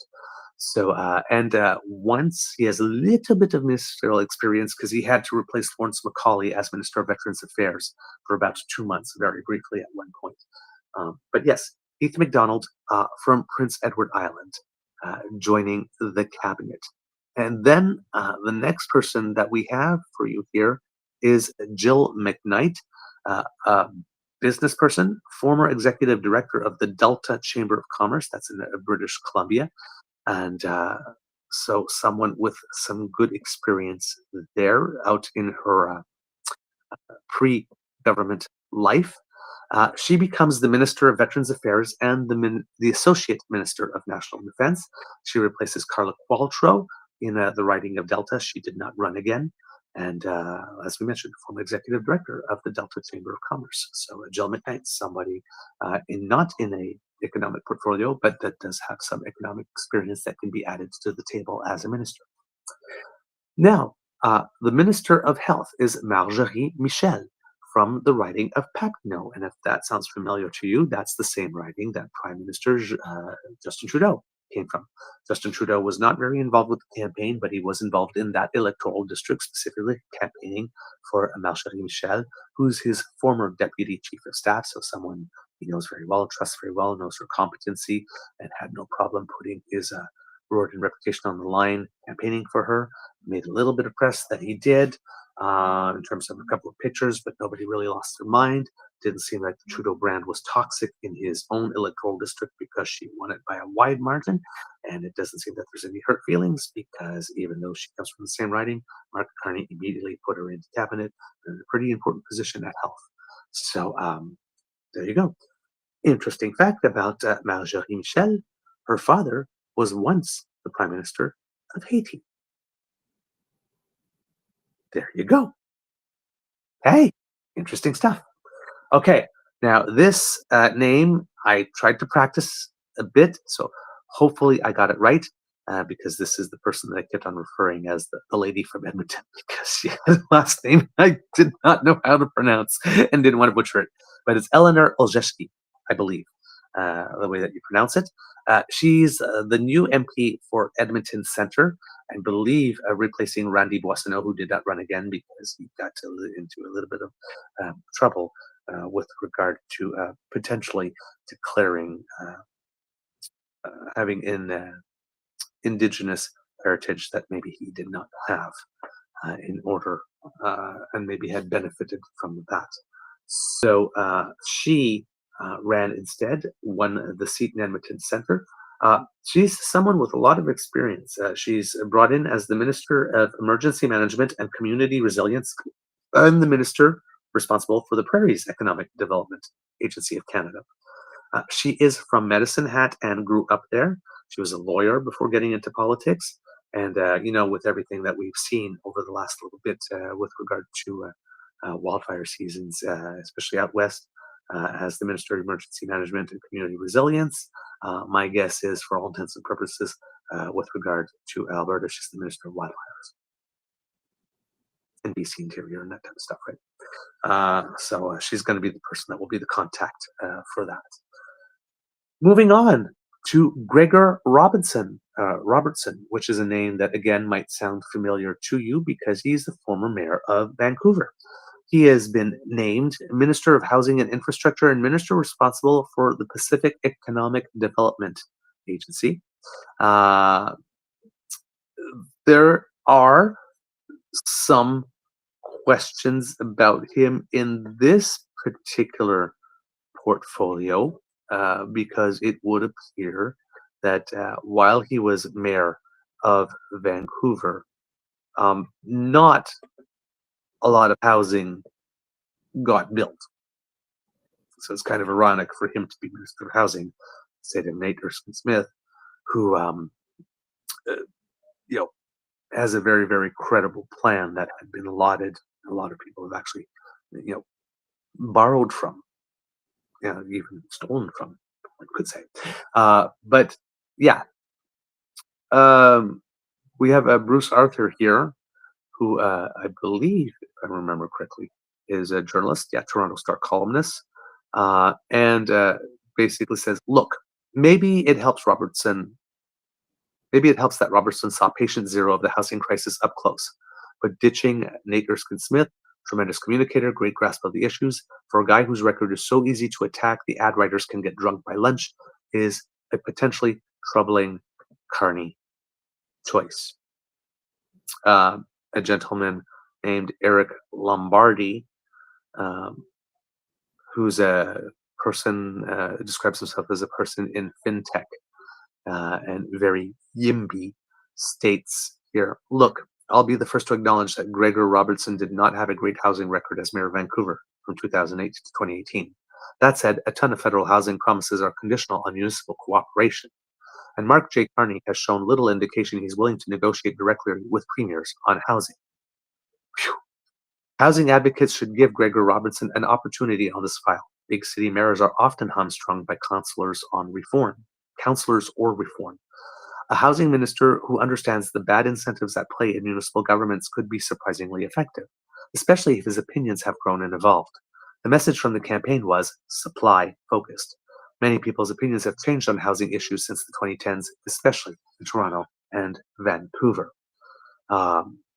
So, yes, again, that is a consideration in all fairness, that yes, he maybe didn't get a lot of housing built, but again, most provincial governments had abandoned their duty to housing for the longest time, and it's kind of hard to build housing when you don't have a willing partner.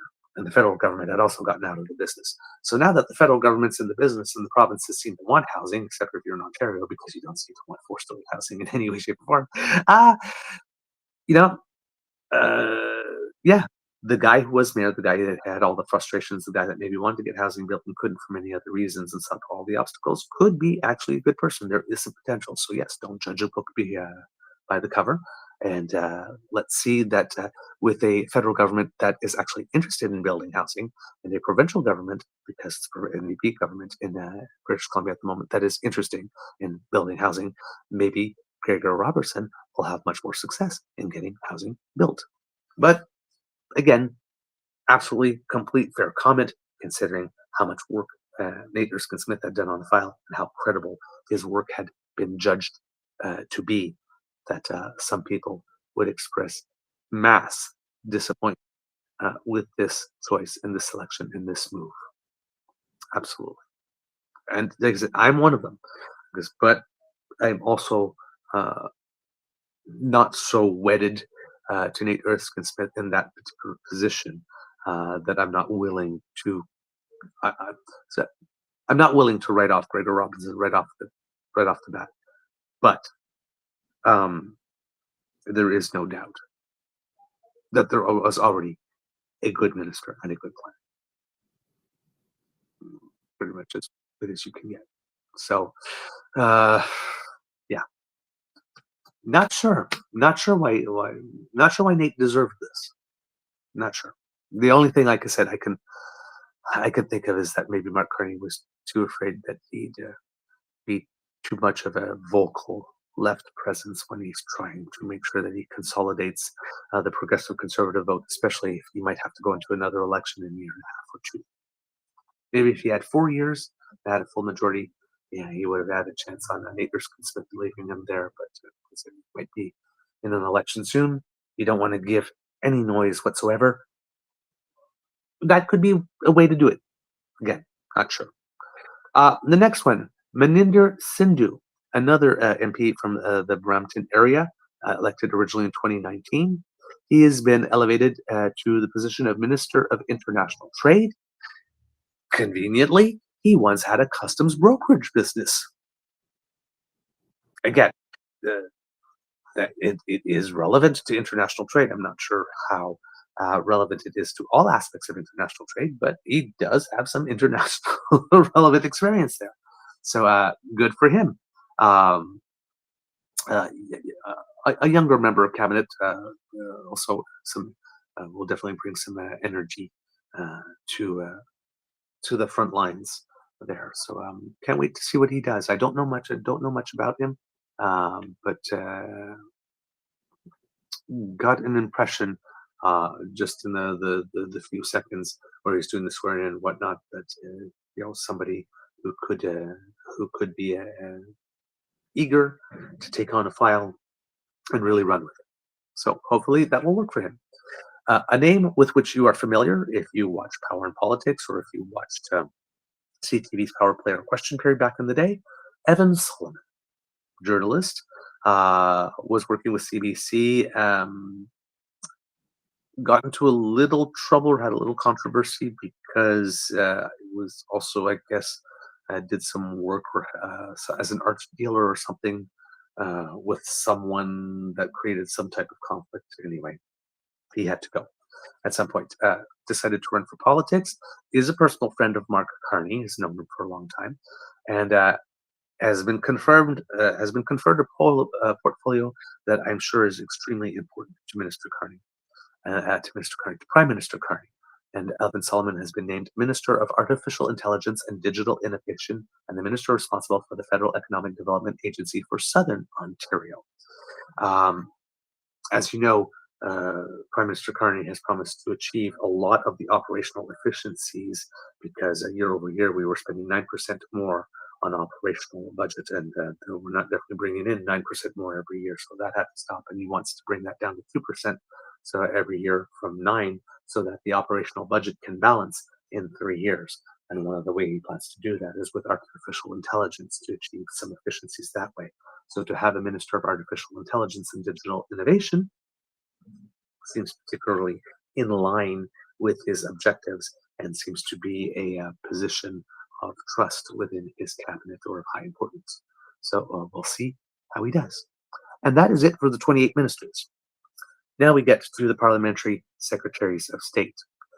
We have Ruby Sahota, who's the only person that was in cabinet from before who remains cabinet, but is a parliamentary secretary rather than a minister this time. And she is the Secretary of State for Combating Crime. Again, someone from the Brampton region, so she's the third one. So a lot of conservative liberals' effort to shore up that 905 area. Crime, a particularly salient issue in that area. So I wonder if he made this connection. He could have picked someone from the Surrey area as well. Probably would have been a good choice for this type of position. But Ruby Sahota does have cabinet experience. She might also technically be the dean of the Secretaries of State in that case, because the 9 others are new to Parliament and new to government where she has experience. So I'm guessing that she might have a bit of a leadership duty with the other Secretaries of State. That might be quite possible. Bucky Belanger. I don't know if he's I'm going to say Belanger because Saskatchewan, but as a Francophone, I would say Belanger. But Bucky Belanger is what I've been hearing on TV, so maybe he anglicizes the name. He is the Secretary of State for Rural Development. Now, he is the first member of the Liberal Party to be elected an MP in Saskatchewan since Rob Klein lost his position a few elections ago. He's way up north of Saskatchewan, so the whole northern part that touches the border with Northwest Territories. He's up there. He has extensive background at the municipal and provincial level, and given that he is from the north, being the Secretary of State for Rural Development, northern and remote regions. This very much fits with the nature and structure of his district. And he is the third of 3 Indigenous people that have been named to cabinet, along with Rebecca Chatra and Mandy Golomasti. So, and I believe that we have a record number of Indigenous people in Parliament this time. I believe 14 members of the community from all parties have been, all parties except for Green, of course, because they don't have one MP in Elizabeth Bay, have been elected to the House of Commons. So again, representation. Way to go. Way to go. Love to see it. So 14 in Parliament, for all 4 parties, even the Bloc has one, and 3 in overall cabinet, the larger cabinet or parliamentary secretaries. So good. The next one we have is Stephen Fuhr, who's Secretary of State for Defense Procurement. This will probably be a big file, considering that along with Minister of Defense, having a Secretary of State for that will probably be a big deal, because there'll probably be a lot of work with that. There's also associate to Minister of National Defense, so there'll be a lot of work there, especially if we're looking at ramping up our 2%, getting to 2% of GDP on spending on defense to satisfy NATO membership expectations. If we're going to be doing that within the next couple of years, it'll probably be good to have some person that's specifically assigned to defense procurement in this case. So yeah, good position here.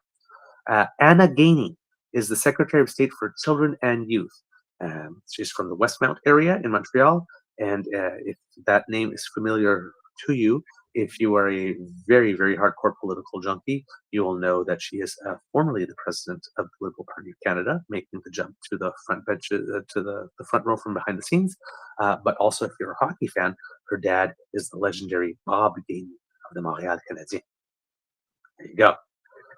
Wayne Long is the next parliamentary secretary. He's the Secretary of State for the Canada Revenue Agency and Financial Institutions. Wayne Long is the first person to go on record saying that Justin Trudeau had to go. I think he was doing it as early as last June or July. So bringing somebody from that group into the inner circle. Cody Blois was another one. He was the Minister of Agriculture in that small little shuffle that happened before the election, but he was not brought back in this time around. So Wayne Long is the representative of the caucus of the formerly disgruntled. He also was not going to run again, was convinced to run, so that might have something to do with that. The 3 MPs that he specifically convinced to run again, Anita Anand, Sean Fraser, and Wayne Long, all have positions. There you go. The next person that we have, oh, by the way, he was also a very strong proponent of the Energy East project as well. So given that Mark Carney is really insistent on wanting to build pipelines, and more than one, based on an interview that he had with Ashley Capellos after this, it would seem that Wayne Long, being a proponent of such works, was also specifically chosen for that purpose. The next parliamentary secretary we have is Stephanie McLean, who's the Secretary of State for Seniors. She's from British Columbia. There are 2 members of the main cabinet in British Columbia, and I think when you add all the parliamentary secretaries, there are 5 representatives from British Columbia in the broader cabinet here. She's the new MP for Esquimalt Saanich Stuk. She used to be a Minister of Service in Alberta and the Minister of Status of Women in the first Alberta so in Rachel Notley's NDP cabinet in Alberta. She's the first Alberta cabinet minister to have had a baby while in office as well. So Stephanie McLean. Nathalie Provost, a name that we had mentioned a couple of days ago in our preview episodes. Whether or not she would get in anything, people were thinking that there might have been a Secretary of State for the Status of Women, but Status of Women received a full ministerial position. So Nathalie Provost has been brought in as the Secretary of State for Nature. As you remember, Nathalie Provost was one of the survivors of the Polytechnique massacre. So that's why a lot of people suspected that she would have been brought in as a Minister of State for Status of Women. But She is Secretary of State from nature, and a lot of people are viewing this as a reward to her for being extremely graceful and classy and strong in defense of Mark Carney when he messed up her name and goofed up on mentioning Polytechnic and said Concordia instead when he was talking about the Polytechnic shooting and talking about her. He referred to her as Nathalie Pronovo. She basically went up and said, it's not the first time in my life that somebody's called me Nathalie Pronovo. Really, that's not a big deal like this. And yes, okay, he said Concordia, he didn't say this, but he's talking about the issue, which is the thing that matters to me. And there was a shooting at Concordia, to be fair, but he mixed them up. But he's talking about the issue, and that's what really matters to me, and I know he will do it. So, she prevented that from becoming a much bigger scandal. And it seems that this may have been noticed and appreciated in this particular case. The next person we have on the list is a gentleman named Randeep Sarai, who is the Secretary of State for International Development. As you know, there used to be a Minister for International Development, but a while ago that got folded in to the Foreign Affairs Department. It used to be like that back in the day, and it got separated out because, like the NATO commitment, 2% of GDP, we also had a commitment on international development to the world where we agreed that we would spend 0.7% of GDP on international development. And that's something we never accomplished either, sadly. A lot of people don't see the value in international development. It has great value. Remember, the whole purpose of international development is to solve problems over there so that the problems don't get big and come over here. Number one.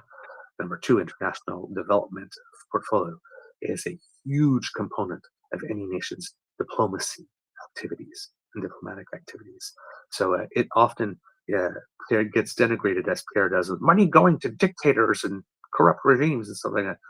That's not what it's about. And the government of Canada does not give money directly to foreign governments. It gives money to non-governmental organizations, not-for-profits, and multilateral organizations like the UN or UNICEF or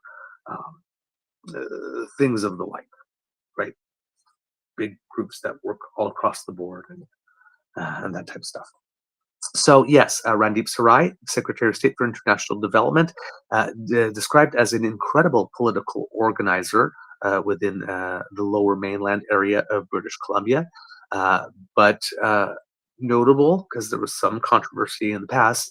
Remember that now infamous trip that Prime Minister Trudeau took to India, where lots of things appeared to went wrong. A lot of people considered it a sort of a cosplay thing because, I guess, in an effort to be what he thought was being respectful, wore a lot of garb.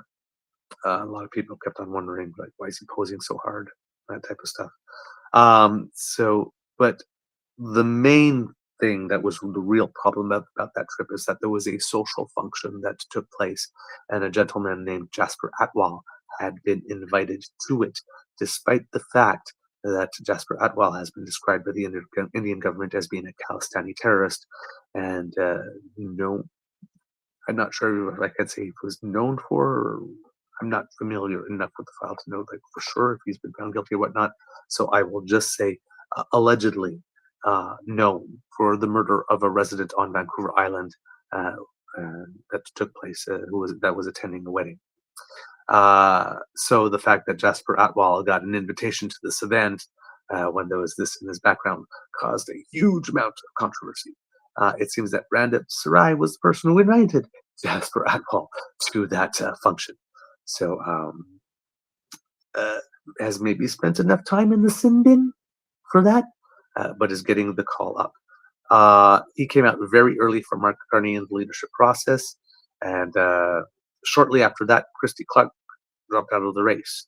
There might not have been room for two very good organizers from the Lower Mainland in that race, and it seems that Randeep Sarai won in that one, and he's now the Secretary of State for International Development for his efforts. The next one, again, when I said that the cabinet had a little bit of yum appeal, what is more yummy than an Olympic athlete? Mr. Adam Van Hooverden, ladies and gentlemen. Oh my God, he stole my heart. Such a cutie. Of course, Secretary of State for Sport. Olympic gold medalist, 2-time silvers, bronze sprint kayaker, MP since 2019. Has been done a lot of the grunt work. Has not been named to cabinet all that time, though he's been there since 2019. But has worked as parliamentary secretary to the Minister of Health, to the Minister of Sport, parliamentary secretary to the Minister of Diversity and Inclusion, and the Minister of Canadian Heritage. So a lot of experience getting the call up for Secretary of State for Sport. Of course, subject he knows very well. This is a gentleman that could easily be a chef de mission for the Olympic team. This is a guy that could easily be the head of the Canadian Olympic Committee one day. This is a guy that could definitely be Governor General one day, because we picked accomplished Canadians. And this guy, like, again, he's one of these other people like Becky Scott Clara Hughes that just has Canada tattooed so big on his heart as an athlete that it just the patriotism, can't say that word all of a sudden. Patriotism just oozes out of every pore. Can be a pretty effective communicator as well. So a great addition. Nice to see him get the call up after putting in the hard work. Adam Vancouver did hear proof that if you do the grunt work and you keep your head down and just take care of your files, that eventually someone might notice you and you might get tapped on the shoulder. So this is well deserved and well earned. From he didn't get this just because he's got a celebrity or status. If that was the case, he would have been put in the cabinet right away in 2019. He worked for this, so this is he deserves this. And last but not least on my list, John Zurichelli, Secretary of State for Labor. He's the MP for Etobicoke North. He's been a previous director of operations for Justin Trudeau, and interesting. You get some people often that have some very interesting career profiles. He is the former vice president at Universal Music. So somebody who worked in the arts industry. So there you go. That is our cabinet. A couple of notes either for a couple of other people that I mentioned recently. Stephen Fuhr, who I mentioned not too long ago, is a former Kelowna area MP who is now, as I mentioned, Secretary for Defense Procurement. Randeep Sarai, when I said from the Lower Mainland, he's from the Surrey area. So, for example, he could have been named as well, where Ruby Sahota was for crime. And Ruby Sahota could have been put in this position that Randeep Sarai has. And it could have been equally as good, too, because both of them are effective and great organizers in their various regions. And these are issues that speak both to their communities in terms of international development. So, like I said, when I mentioned that with regard to crime, Brampton and Surrey could have been two regions. Who knew that there were actually parliamentary secretaries from both regions at that time? Stephanie McLean, who I had mentioned before as well. I think I mentioned it in the description, former Alberta MLA. But now in BC, and the Secretary of State for Seniors. So that is the entire cabinet at the moment. People who are out, let's mention them again. Cody Blois, who was the Minister of Agriculture. Nate Erskine Smith, who was the Minister of Housing, Infrastructure, and Communities. Jonathan Wilkinson, who was the Minister of Energy and Natural Resources. Bill Blair, who was the Minister of National Defense. Jeanette Pitsipa-Taylor, who was the President of the Treasury Board. Somebody also who I'm glad is gone from cabinet. Rachel Bandayan, recently just announced as the Minister of Immigration, also from the province of Quebec, immediately out. There might be some hurt feelings there to manage. Ariel Kayabaga, also one person that had just been named and then left out. She was the leader of the government in the House and the leader of democratic institutions. She publicly has taken the position that she is very, very grateful for the opportunity that she had and plans to keep on working. So seems to be indicating that she will not be a problem with regards to this. Eli Assasi, who was government transformation, government services and procurement, also had just been named. And Kamal Kara, as we mentioned earlier, did not get reelected, so could not be named to cabinet. She had been the Minister of Health. And Terry Duguid, that we mentioned, was the Minister of Environment and Climate Change, was the national campaign chair for the election, and did not get rewarded for chairing the campaign that got the most votes in Canadian history. A little interesting. There might be some caucus management to do there. And then finally, Elizabeth Briere, who had also been nominated in that last cabinet shuffle very briefly as the Minister of Revenue, no longer is and has been left out of cabinet. So there you go, kids and cubs. That's what we got for you here with regards to the cabinet. And there's one last little thing I have for you here that was written about it. It appeared in something called The Logic. Again, one of these smaller publications that we have here in Canada that does some really, really good work and would be very meritorious of your financial support. Things like The Walrus, The Trillium, The Logic, The Conversation, that type of stuff. Press Progress and the National Observer are a little more well-known, but all of these media sources deserve your support. Of course, we hope that we deserve your support as well. But these are sources that we know and trust, and for which we have a lot of respect, and therefore, kids and cubs, hopefully you will consult them too, because often, where do we get our stuff? Where do we source our information? These are some of the places that we go to try to get some of the best information for you. Now, The Logic printed something. This is David Reevely, Laura Osman, pardon me, and Joanna Smith. There was a pop-up here that got in the way. And hopefully I'll able to bring this back up, because I wanted to read it into the record, but I'm hoping it is not be. My God, I'm having some trouble here with my computer. I need to bring this up. Hopefully, it is not. It just will not cooperate. I've been doing the same thing 3 times. All right, there we go. Now it finally worked. Hopefully, it will not be behind paywall so that I could read it in.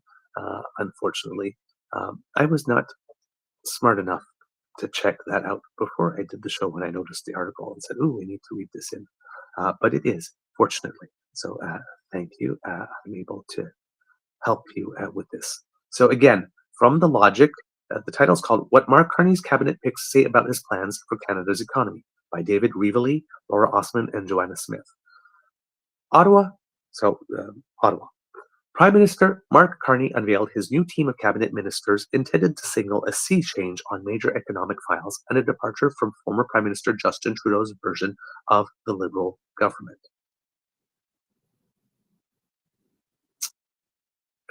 Why is this doing that? Okay, I'm so sorry, kits and cubs. This was supposed to be the full article, and it is not. Sadly. I don't know what happened to it, but it is all that's there is that, and then underneath it, there's a headline to another article, but it doesn't lead anywhere, and there's nowhere to click for the article to continue. So, damn. Maybe it'll show up on my other. Maybe it'll show up on my phone if I try to bring it up for you that way, kids and cubs. I am so sorry. I had read it, and it was a really good piece. But of course, sometimes things are okay. You put it the first time you read them, and then when you want to go back to them, then they go behind paywall, which is a little unfortunate because it was a really, really good piece. So unfortunately, it does not look like I am able to bring that to you today, kids and cubs, and I'm so disappointed. because it was some really good writing, and on the show, we do like to feature good journalism and draw attention to it. I will try one more time. Cross my fingers that I will be able to bring it up. Maybe it was saved in the memory of my former phone, and no, it just was not. I'm so sorry, kids and cubs. I should have copied and pasted yesterday. That way I would have been short at it. Lesson learned for next time.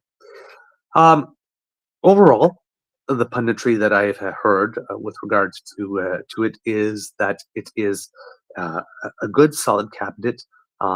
Mark Carney himself describes the cabinet as purposeful. That was the term that he himself used for it. As we can tell, he seems to not want to waste time and be rather direct and to the point. And in previous profiles that we read about him, about his time at the bank, showing that he shows up very, very prepared and expects everybody else to be as prepared as he is, because he will ask the questions. Right? So, actually, sorry, his term was not purposeful, but purpose-built cabinet is what he said it was. So, right, he knows what he wants to do. He looked at the team that he has, said, who are the best people in there to make it, to achieve the goals that I've established. And these are, of course, goals that he wants to establish in a certain amount of time that is relatively short. And of course, life can throw you a couple of curveballs along the way too, so you've got to plan for that, even though you don't know which ones you're going to get. So yeah, this is something. This is something here. So again, Pierre, not happy, saying the government is more of the same. Danny, not happy, assuming that there's going to be nothing with regard to the environment that is going to be helpful to her. Right? A couple of MPs that may not be happy. So, there could be some fallout yet from this, but overall, competent people, enough of a break from the Trudeau era, even though there are a certain number of people from the Trudeau era still in there, but you do want to keep the better ones. So overall, purpose-built would be a good description. He does seem to have the team that he requires. He does seem to have the skill sets and experiences. Of course, at some point, it becomes about personalities. But for the moment, looking pretty decent for the Prime Minister. Whatever criticism is out there is the typical, usual one that we would expect from the usual typical sources. Like I said, the caucus management stuff, though, those are calls that are coming from inside the House. That could be something. The critique about Gregor Robertson, fair, yes, comes with an asterisk. So let's see if the different conditions on the ground do change things for municipalities. And now that he's on the other side of the fence, we might be able to help with that, because he has some pretty intimate knowledge of what it was like being frustrated and thwarted repeatedly. Okay, kids and cubs, I think that's the end of our show for today. We hope that you love listening to us, because we love making this for you. Remember, sharing is caring, word of mouth is priceless. So tell your peeps and poops all about us. We really appreciate it when you do. Dear Wednesday, make me so happy. If you are a beaver or a cub, a kit or cub who is on the go, very busy, living life, making life better for all around you, raising a family, taking care of some parents, doing some good in your community, well, maybe you don't have time to sit at home and watch us for a few hours a day, and you might have to take us on the go to keep up. Well, hey, no problem. We like to help. We're portable. Bring us along with you. We fit right in your ears. because we have our video cast that you find on YouTube, but we also have an audio cast podcast exclusive. Well, not exclusive, but I'd like to say that exclusively just for you. But it is for everyone. But we want it to be just for you when you are listening. So if you scan that QR code that just appeared, that will bring you to our pod page, which is sponsored by the Ray Girl. Podpage.com/the-true-northeagerbeaver with a hyphen between each one of those words. And when you go there and click subscribe, when we have something fresh off the bandwidth, it comes directly to you. No fuss, no fuss. We make it so easy. We're so fancy here. You already know. So, yes, please go and subscribe to our pod page. And that way you do not miss an episode when it happens.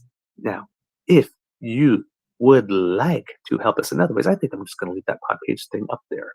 If you would like to help us in other ways, kids and cubs, maybe you would like to become a member of the best damn fam in all of podcasting. And the way that you do that is by grabbing your surfboard and taking some cues from Kits Elaine and Kit Cassie and making your way to the True North Eager Beaver Media Incorporated YouTube page.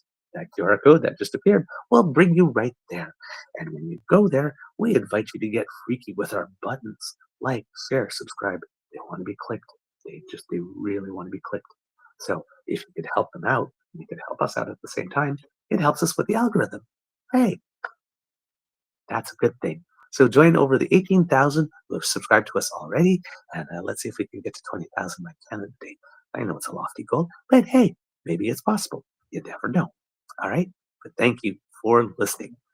If you would like to help us in other ways, kids and cubs, we do incur some financial costs to bring this show to you. So if you like the quality of our product and you find that what we do resonates with you and you see some value in it, we would certainly appreciate an expression of enthusiastic encouragement coming from you in the form of a tip. Shaking for tips. Okay. Little twerking too. There you go. Boom, boom, boom. Okay. Twerking for work, shaking for tips. If you would like to do that, get some cubs, that QR code that just appeared will bring you to the Emergency Hydration Fund here at the Beaver Lodge, where every day and every night, 7 days a week, we toil and we toil and we toil to put an end to the scourge that is dry beaver. So good. So good. So, if you would like to do your part as a proud Canadian to keep your favorite beaver moist, then a little contribution to the Emergency Hydration Fund will help you do that. Go to our coffee page. You can scan that QR code, or go to coffee, ko-fi.com, and buy us a coffee. ko-fi.com/eagerbeaver, or in my case, a cup of hot chocolate. These are always great. So, if you would like to help us out, kids and cubs, got a little coinage that's jingling in your pocket and annoying you, and you'd like to put it to good use, drop it in our jar. A lovely jingling sound makes us very happy and earns you our undying gratitude. Plus, we heard in our labs, because we tested it, that tipping is very, very sexy. Increases your sex appeal by 27.3% instantly. So, if you're feeling sexy, give us a little tip. Oh, that is naughty. Naughty. Okay. It's yikes. Okay. Because democracy is something that you do. Remember that there's a Liberal leadership race going on in La Belle Province. Voting days are July 9th to the 14th. I keep on doing this, making that same mistake. Voting days are June 9th to the 14th, and the results will be shown on July 14th. Keep on mixing up those dates. So please make sure that you're doing what you need to do to get ready to cast your vote there. There are 5 candidates. Pablo Rodriguez so far is in the lead with regard to public opinion polls. But Quebec, you have a provincial election coming up in October 2026, if not earlier, if Legault does not decide to go earlier. So you want to have the best options possible to vote for when that comes. And well, that happens by choosing the best possible candidate to be the leader of the Liberal Party of Quebec. so that you have good choices to choose from come October 2026 or earlier. Now, as we mentioned also, because democracy is something to you, write some letters. It is National Child and Youth in Care Day, so asking your provincial premiers and representatives what it is that they are doing to make lives better for kids in care and to do right by them. Okay? Thank you very much. And as a former kid in care, if you do take some time to put pen to paper, that one will mean a lot to me personally. Because I've lived it. We're not treated well. We're not treated well, and things have not gotten better. There are a lot of kids like me that can grow up to be adults like me in care, contributing to society, doing worthwhile things, reasonably well adjusted. So, let's not give up on our kids, especially the ones that have been dealt a bad hand. Sometimes you're in a foster home through no fault of your own. In my case, child of a single mother, and she had schizophrenia. And when she had psychotic breaks, there's no one to take care of me. I just needed someone kind to take care of me. Because I was 1 or 3 or 6 or 8 or 9 all the times that it happened. And certainly was not going to go out and make a living for myself at that age. So sometimes just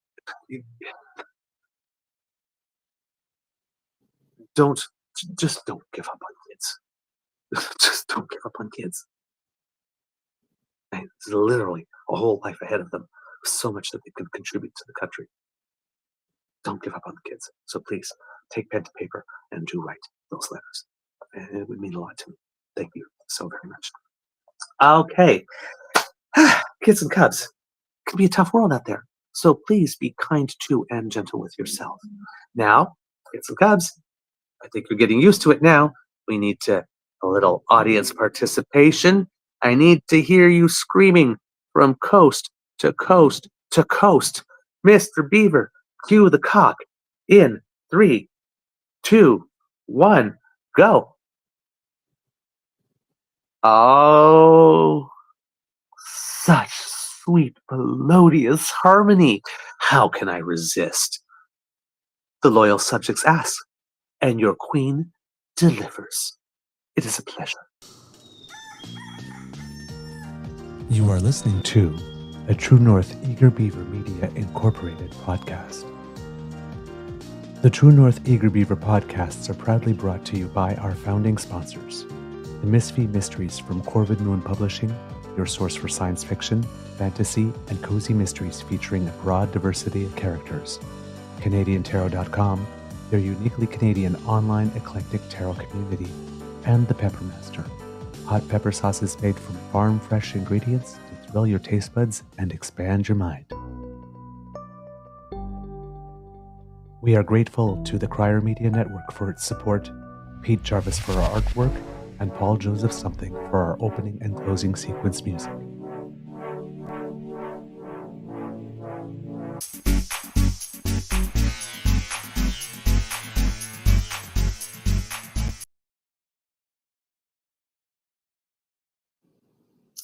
Kids and Cubs, glad to have you back. Just realized that I did not, shame on me, do our national pastime check-in before we started the show. Oh my God, so terrible. I'm slipping. Tonight, if you are following the Stanley Cup playoffs, the Florida Panthers are playing at the Toronto Maple Leafs at 7, and the Edmonton Oilers are playing in Vegas at 9:30, all times Eastern. Please do not miss it. Team Canada is not playing at the World Championships of Hockey today. They got the day off. But yesterday, if I remember correctly, a pretty good victory against Team France to remain on top of the standings in their pool. Last night, of course, in the Stanley Cup playoffs, the Dallas Stars got the best of the Winnipeg Jets 3-1. A bit of an undisciplined match by the Jets, taking a few additional penalties here that were not needed. So, yeah, that series is now tied 2 apiece, if I'm remembering correctly. And Canada had defeated France 5-0 at the World Championships. So a good victory for Team Canada there. I don't think I have anything else on that front for you, kids and cubs, at the moment. So yeah, like I said, Winnipeg Jets on the brink there. Dallas has got a 3-1 lead, and we are really hoping for the Jets. Florida and Toronto are tied at 2, and the Edmonton Oilers are leading 3-1 against the Vegas Golden Knights, which means that it could be that Edmonton eliminates them tonight and moves on to the next round. So we could have our first Canadian semifinalist team tonight. So hopefully you will be watching and cheering for Team Canada. All right. I think that's all I got for you today, kids. So I'm going to be on my way. You all have a beaverific day, and we'll see you tomorrow. Okay? Amour, gros bisous.